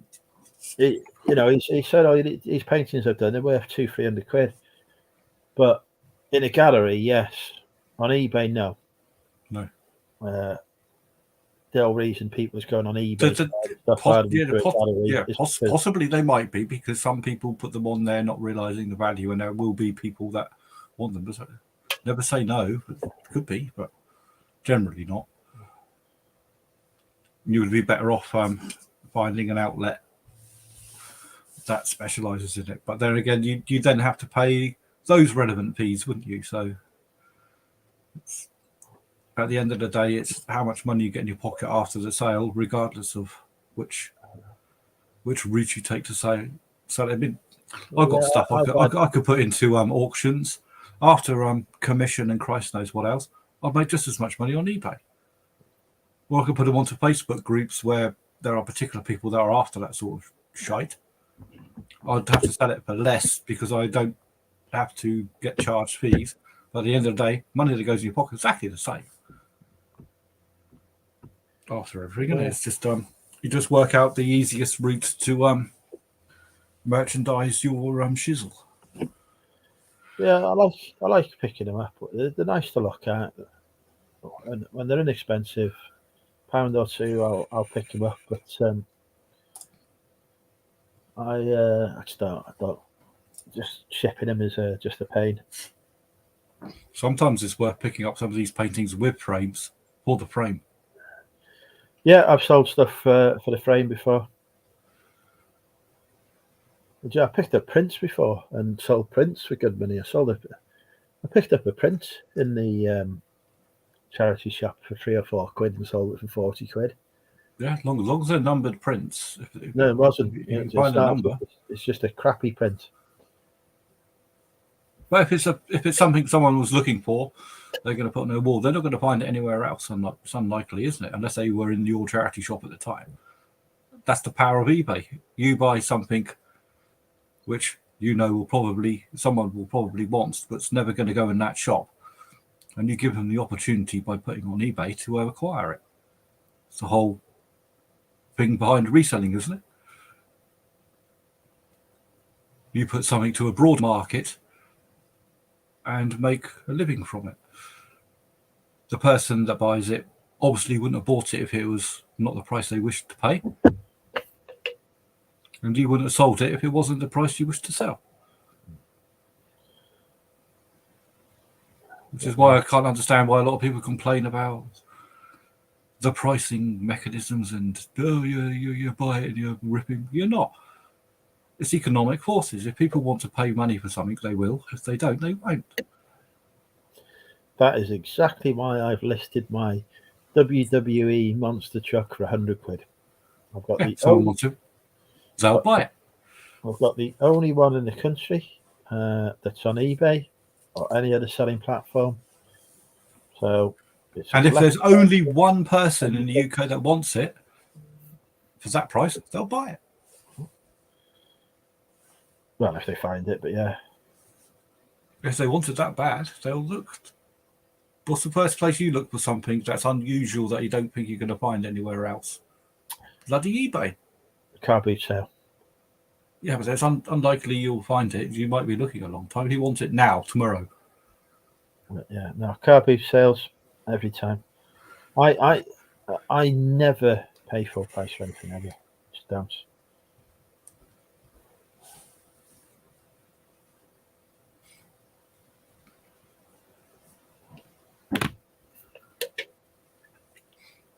Interestingly, I sold a buck the other day I bought in Poundland for £25. It's not bad. It's amazing the places you can find stuff. Again, everyone complains that buyers are stupid, but we rely on it sometimes. Because they too could have gone to their local Poundland and bought it for the same price as you, but they couldn't. They didn't think of that. I bought this in Poundland a number of years ago. There was excellent foresight, wasn't it? And I've got another one. Don't pay full price for cider. No, I go to England for cider, Todd. So I don't pay full price for the cider either. Or I don't pay the full Welsh price for the cider. We have something called minimum unit pricing here in Wales, Todd, which means that alcohol bought in the shops costs more than it does than alcohol bought in the shops in England. So give it a couple of years, it'll be the same here. Well, I take advantage of why it doesn't. So no, exactly. I mean, if you look at some of the major brands and some of them, dog food, they're already. I get me dog food from a discounter. Hasn't dog and cat food gone up a lot? Jesus Christ! It's gone up at least 15% in the last 6 months. I've noticed a marked increase in it. My cat is going to have to start paying rent soon.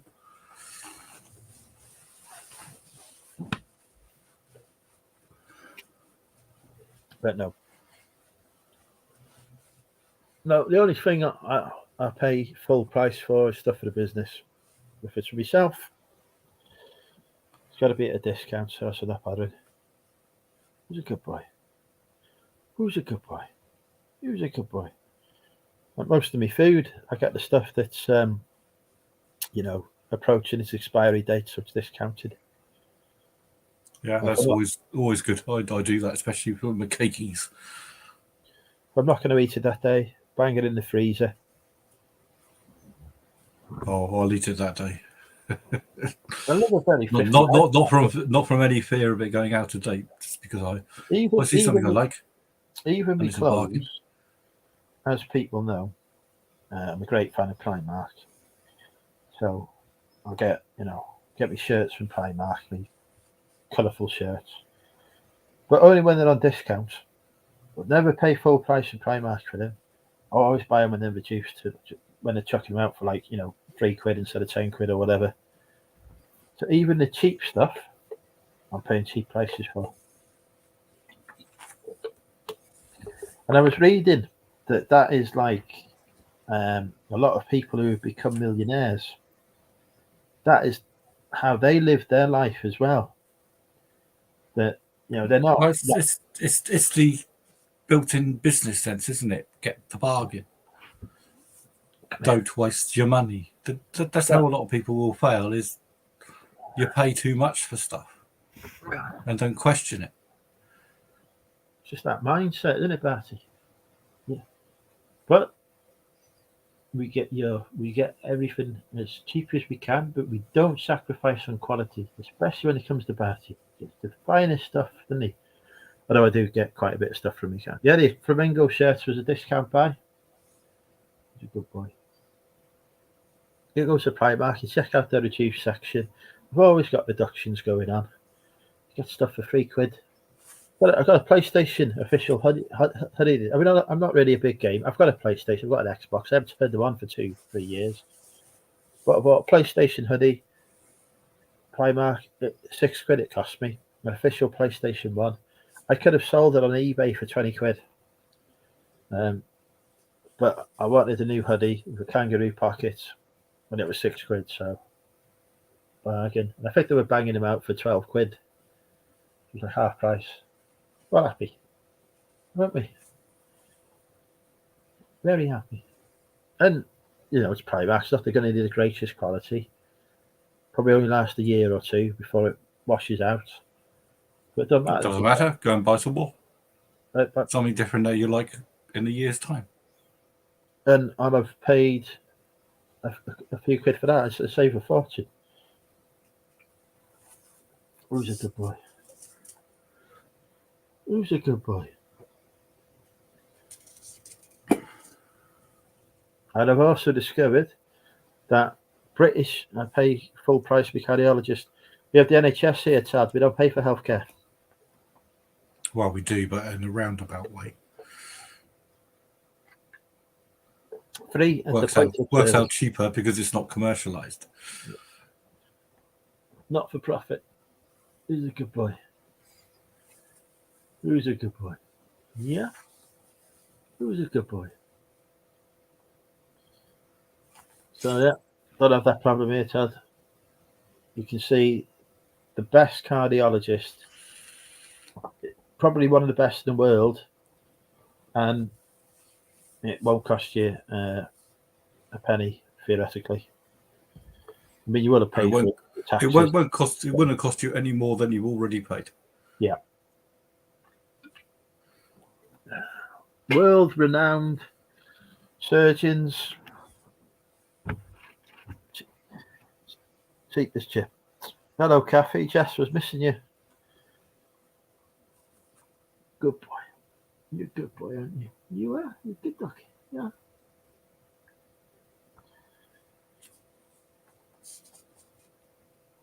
The great British doctors live in America now. Well, I don't think they do, to be honest.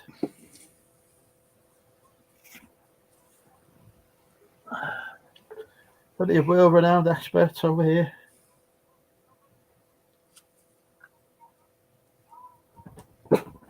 He's a good boy, Bertie. It's either that or they become Marvel superheroes, don't they? Like Doctor Strange. Yes, he has moved over there. You have got Doctor Strange in New York. So that is one. There you go. Although he's running a cult now, I understand. Although his new film that's coming out is looking quite good. When is the next Doctor Strange film out? So that's got to be this year, isn't it? I think it's May.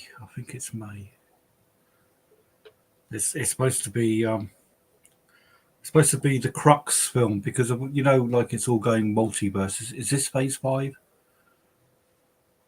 It's all going multiverse, isn't it? All the back series like the What If series and the Spider-Man stuff. It's all showing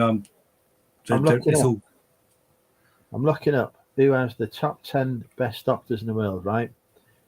Let's see if we can guess. Let's put it to the chat, actually. I think this would be a good subject.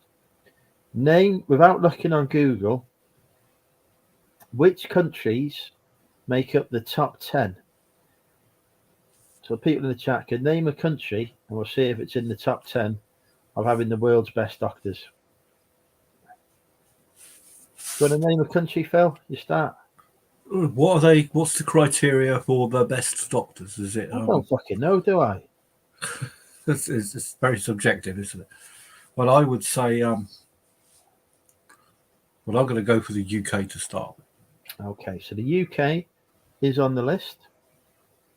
Can you guess where on the list? I would say 4th. Incorrect.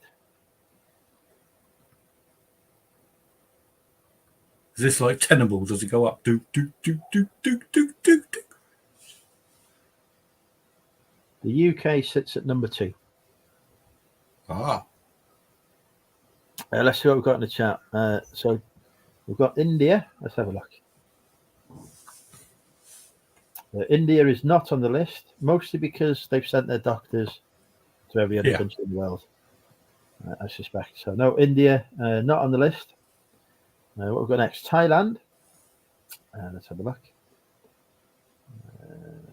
They have good dentists in Thailand, I think. Thailand is not on the list. That's untenable. What have we got next? We've got Switzerland. Switzerland is on the list. Where do we reckon Switzerland is on the list? You doing okay if you're in Switzerland and you get sick? Switzerland hits number 5 on the list. I was going to say they're always in the middle and they remain neutral, don't they? We've had India, Sean. We've done that one. What we've got next? Todd's gone with Japan. Let's have a look. It's a long list. I have to fucking search for it. Japan is not on the list. France. We've already had one guess, but we'll go with France. France does feature on the list. Where do you reckon France features? 8. Incorrect. France is at number 4. Ooh. What have we got next? Sweden from Victoria. Let's have a look. Is Sweden on the list? Sweden is not on the list. So don't get sick in Sweden. What have we got next?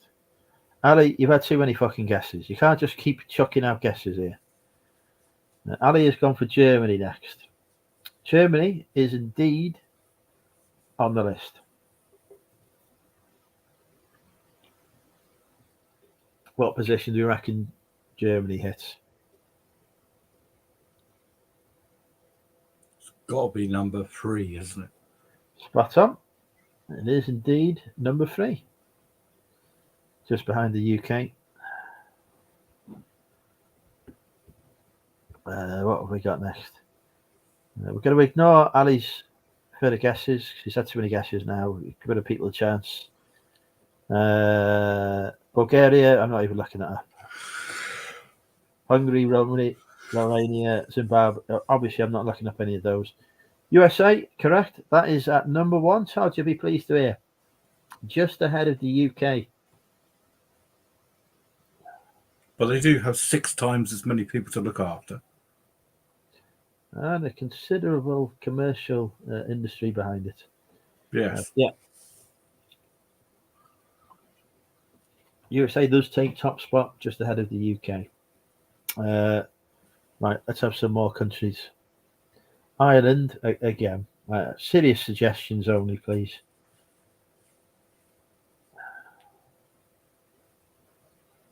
No, actually, I would go.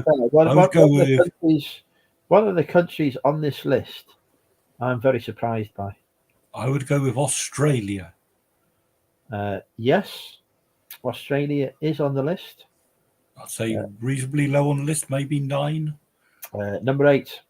Oh, close. So we have got 1, 2, 3, 4 countries to name. We've named the top 5. Again, Kathy, only serious suggestions.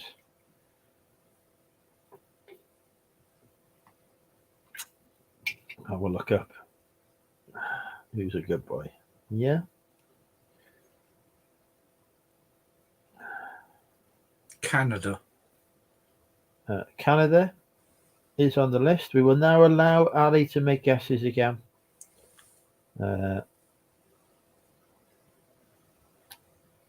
Canada, where do you reckon Canada is on the list?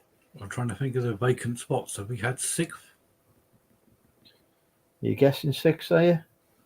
I'm going for 6th. I don't think we've had a 6th. Canada is at number 6. So we've now identified the top 6. So we have, what was it, 7th, 9th and 10th?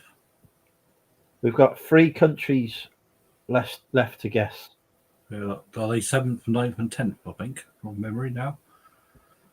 So I reckon there's got to be maybe New Zealand. Nope. Oh, probably 11. We have not got Kuwait on the list. No. Nor China. Their healthcare is very poor in China. Not Saudi Arabia. Not Spain. Not Russia. I mean, Ukraine. Does that even exist anymore?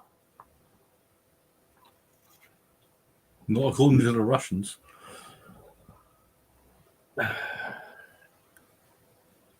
Three more countries in the top 10. Must have Spain then. No. Ali's already said that, and it was no. Which other European larger G7 states? Italy? Yes, and that's no more guesses for you. You've had enough. But yes, Italy is on the list. Number 10. No. 9. No. 7. That is correct. Well, I should hope so. That's the only remaining one. So we have number 9 and 10 for everybody to guess at then. Thank God. I think Monaco probably counts as part of France, to be honest, Ian, for this list. It's certainly not on there. I think they would disagree, but So, yeah, Italy, of course, the home before he sadly died of SARS of Carlo Urbanani, who actually identified the SARS virus before dying from it. Austria, yes. Well done, Tad. That is on the list. What position do you reckon Austria is? you have a 50-50.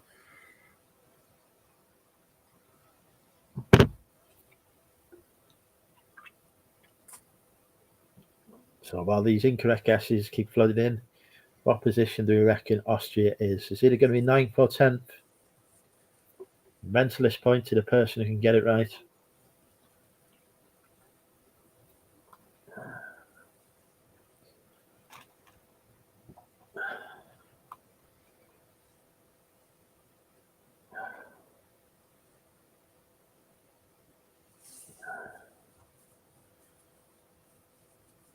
But people are still guessing countries, but not actually putting in numbers. So it's not going well. Well, Kathy's put in a guess.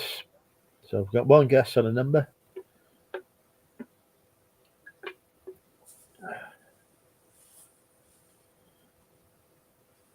No, Ireland is not on the list of top 10 countries with the best doctors, unfortunately, Sean. No, it doesn't make the top 10. Don't know where it is on the list, but it's not in the top 10. Congratulations, Ian. You get the mentalist points. It was indeed 9th. So now, in at number 10. The guesses for number 10 we've had are Holland, nope. Norway, nope. Denmark, nope. South Africa, nope. Belgium, no. Number 10 is a surprising entry, but if you look historically, perhaps not so surprising.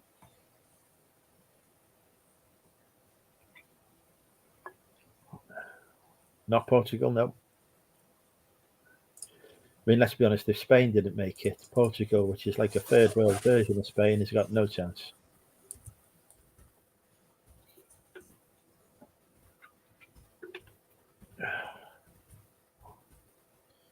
Egypt. So Ali has guessed Egypt. And that is Ali's final guess. I'm going to give other people a chance now. It's not Egypt. Well, it's not Mexico. It's not Cuba.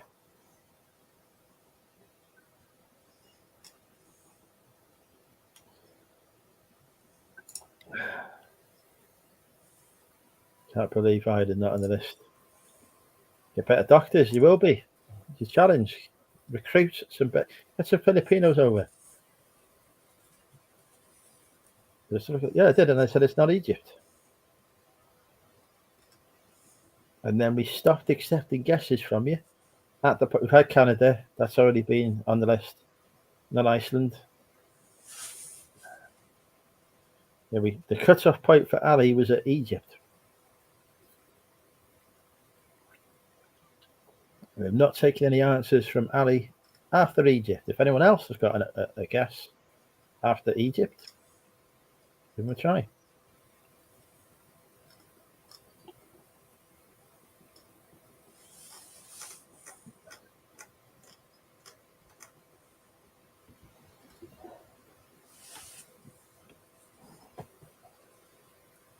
Oh, here we go. Kathy has finally got one. Number 10 is indeed Greece. She saw through me subtle clues there. Yeah, Greece, the country, of course, that gave birth to the modern medicine as we know it, thanks to can't even fucking say his name. Fucking hell. Hippocrates. Or Hippocrates, I can't fucking say it properly. But the father of medicine.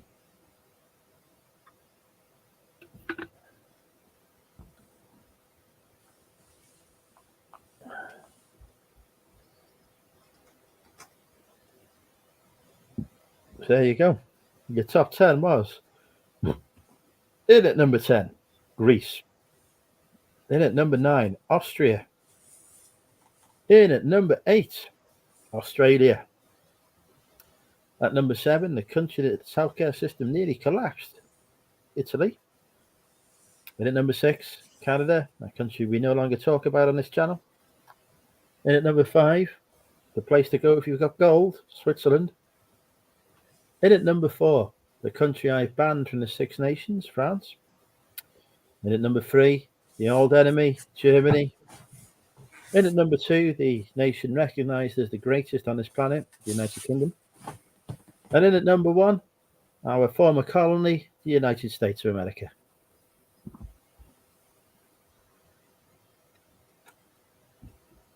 Obviously building on our good work in establishing a healthcare system there. And then improving it. And by the chat's own admission, they were UK doctors anyway. They just went over there for some.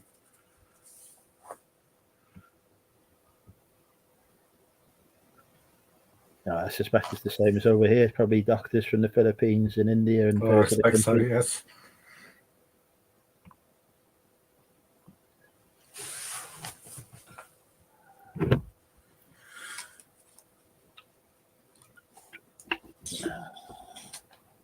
Yeah, there we go. We've all learned something tonight.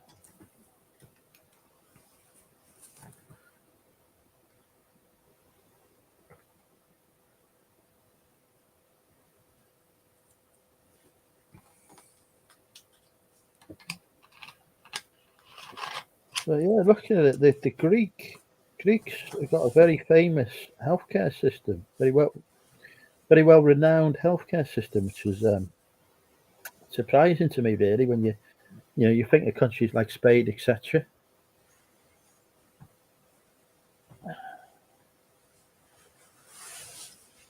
I think it was, isn't that where the Hippocratic Oath was formed? That's why I was talking about Hippocrates, or whatever his name is.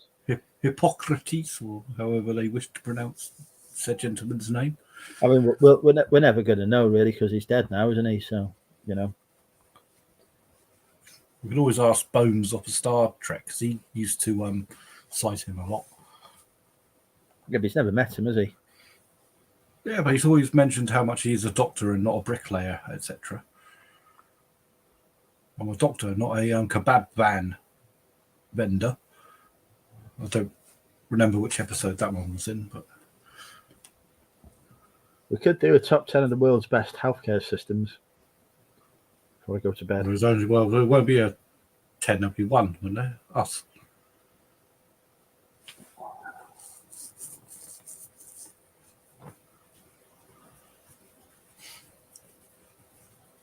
Or even more exciting, I could do does Andrew agree with the world consensus of the 12 Star Wars films ranking? Fuck me, we only just scraped the top 10. But yeah, let's do the top 10. According to World Population Review, who has the best 10 healthcare systems in the world? Do they mention the criteria? Yeah, but I'm not going to bother reading them.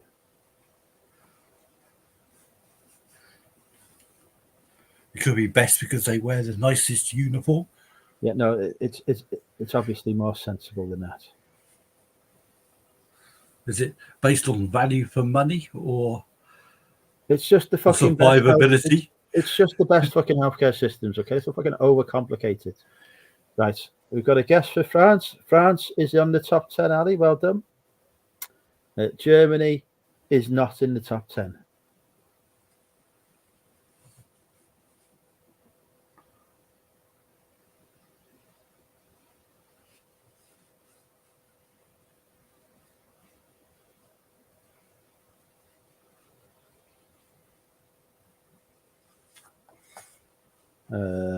Switzerland, not in the top 10. Japan, yes. Japan is in at number 5. Australia, in at number 6. Sweden, not on the list. May well have an amazing healthcare system, Dave. It's not about whether it's amazing or not. It's just the best 10 in the world. You could be amazing and being at number 50. Dubai, not on the top 10. How about the Grand Republic Medical Facility on Coruscant? USA, not in the top 10. And we're not counting any Star Wars references. Well, that's a pretty good one. So, yeah, no, USA not in. Uzbekistan, not even worth looking in. Canada, not in the top 10. Austria, yes, that is in at number 4. UK, yeah, Kevin, that's in at number 10. Just popping up the list. Honourable mention there.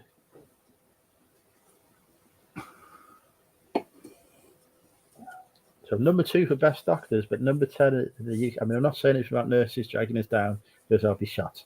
And it's not true anyway, because the nurses do far more than the doctors. We know that. Sweden is not in the top 10. France is in at number 7. Well done, Sean. The Death Star definitely doesn't have good healthcare. Darth Vader goes around like fucking executing people. That's pretty good euthanasia centre. New Zealand, not in the top 10. Finland is not in the top 10. Norway is not in the top 10. The question is 10 best world healthcare systems. According to the world population, according to CEO World Health magazine thing.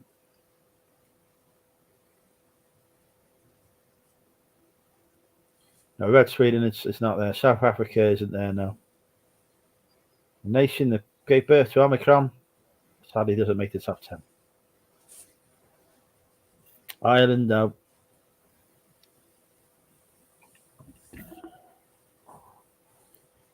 Monaco again, no. That gets counted as France. Now, how many times is Russia a surprise entry? No.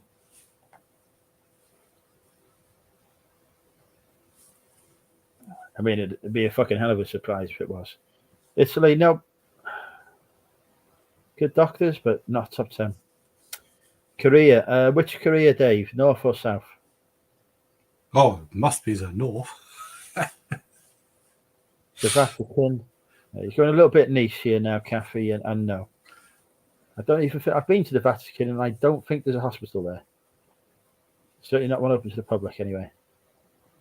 Luxembourg, no. Taiwan, yes. Taiwan is in at number 2. South Korea, yep, that is in at number 1. Best healthcare system, but oddly not the top 10 doctors. So there you go. Singapore's not on the list. So we've got number 1 at South Korea. We've got number 2 at Taiwan. We've had number 4 Austria, number 5 at Japan, number 6 at Australia, number 7 France, number 10 the UK. We've still got 8, 9, 3, and did I say we had number 4? Can't remember now. Iceland. No, and no to Indonesia.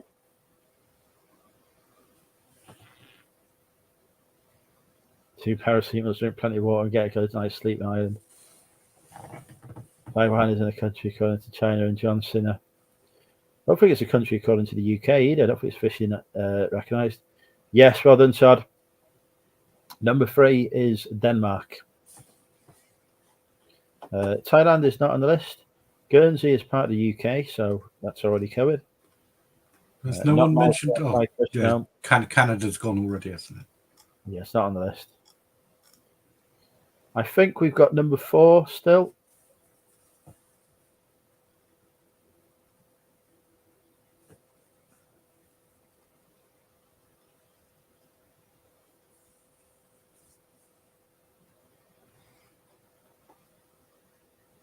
I have a question about this TV remote control.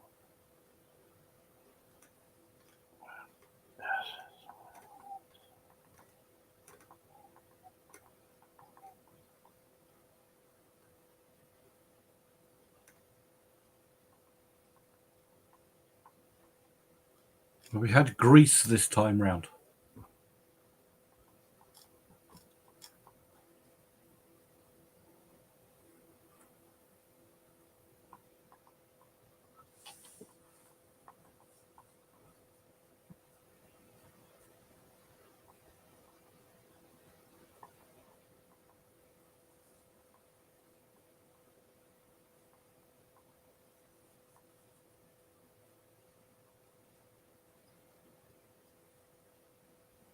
Greece isn't on the list. So they got all the best doctors that are private.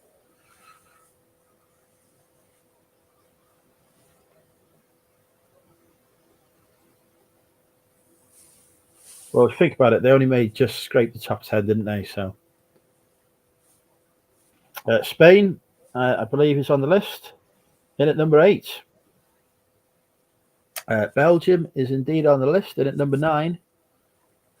So by my reckoning, we've only got number 4 to guess, which you may have already guessed. I've forgotten.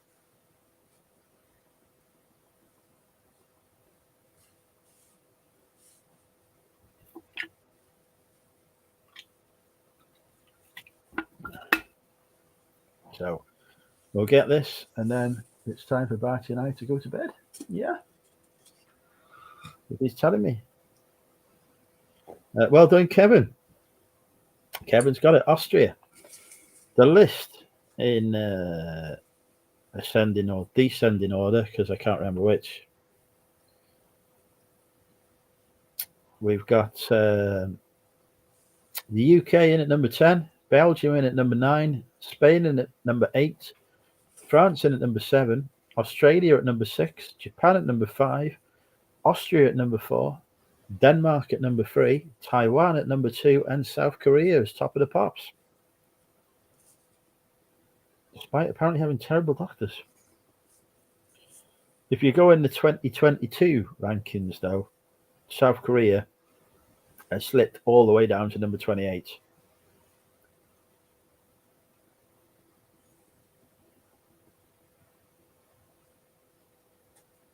But yeah, I said Austria. Like I did say, I may have forgotten it. So, I forgot it.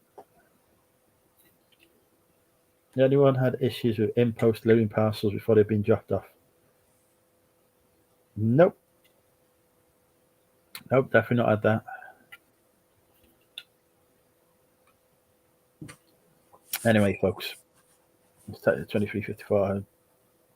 May have acknowledged at the time, as I said, I have forgotten whether it was said or not. So, it's done now. I've got a buyer wanting to pick something up.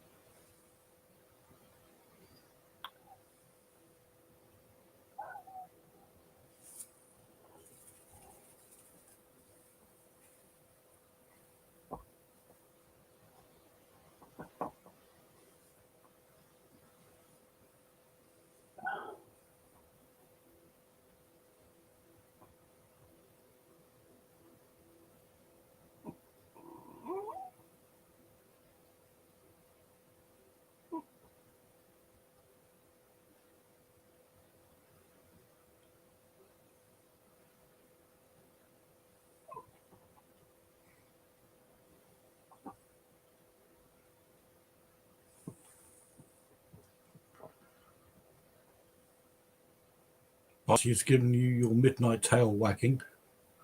Yeah, it's telling me it's time to go to bed. He is correct. So I say good night to everybody. Thank you to our guests, Phil and Nick, tonight.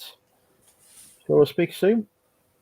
And good night to everyone watching. Yeah. We shall see you again next time. Yeah. Bye-bye. See you later.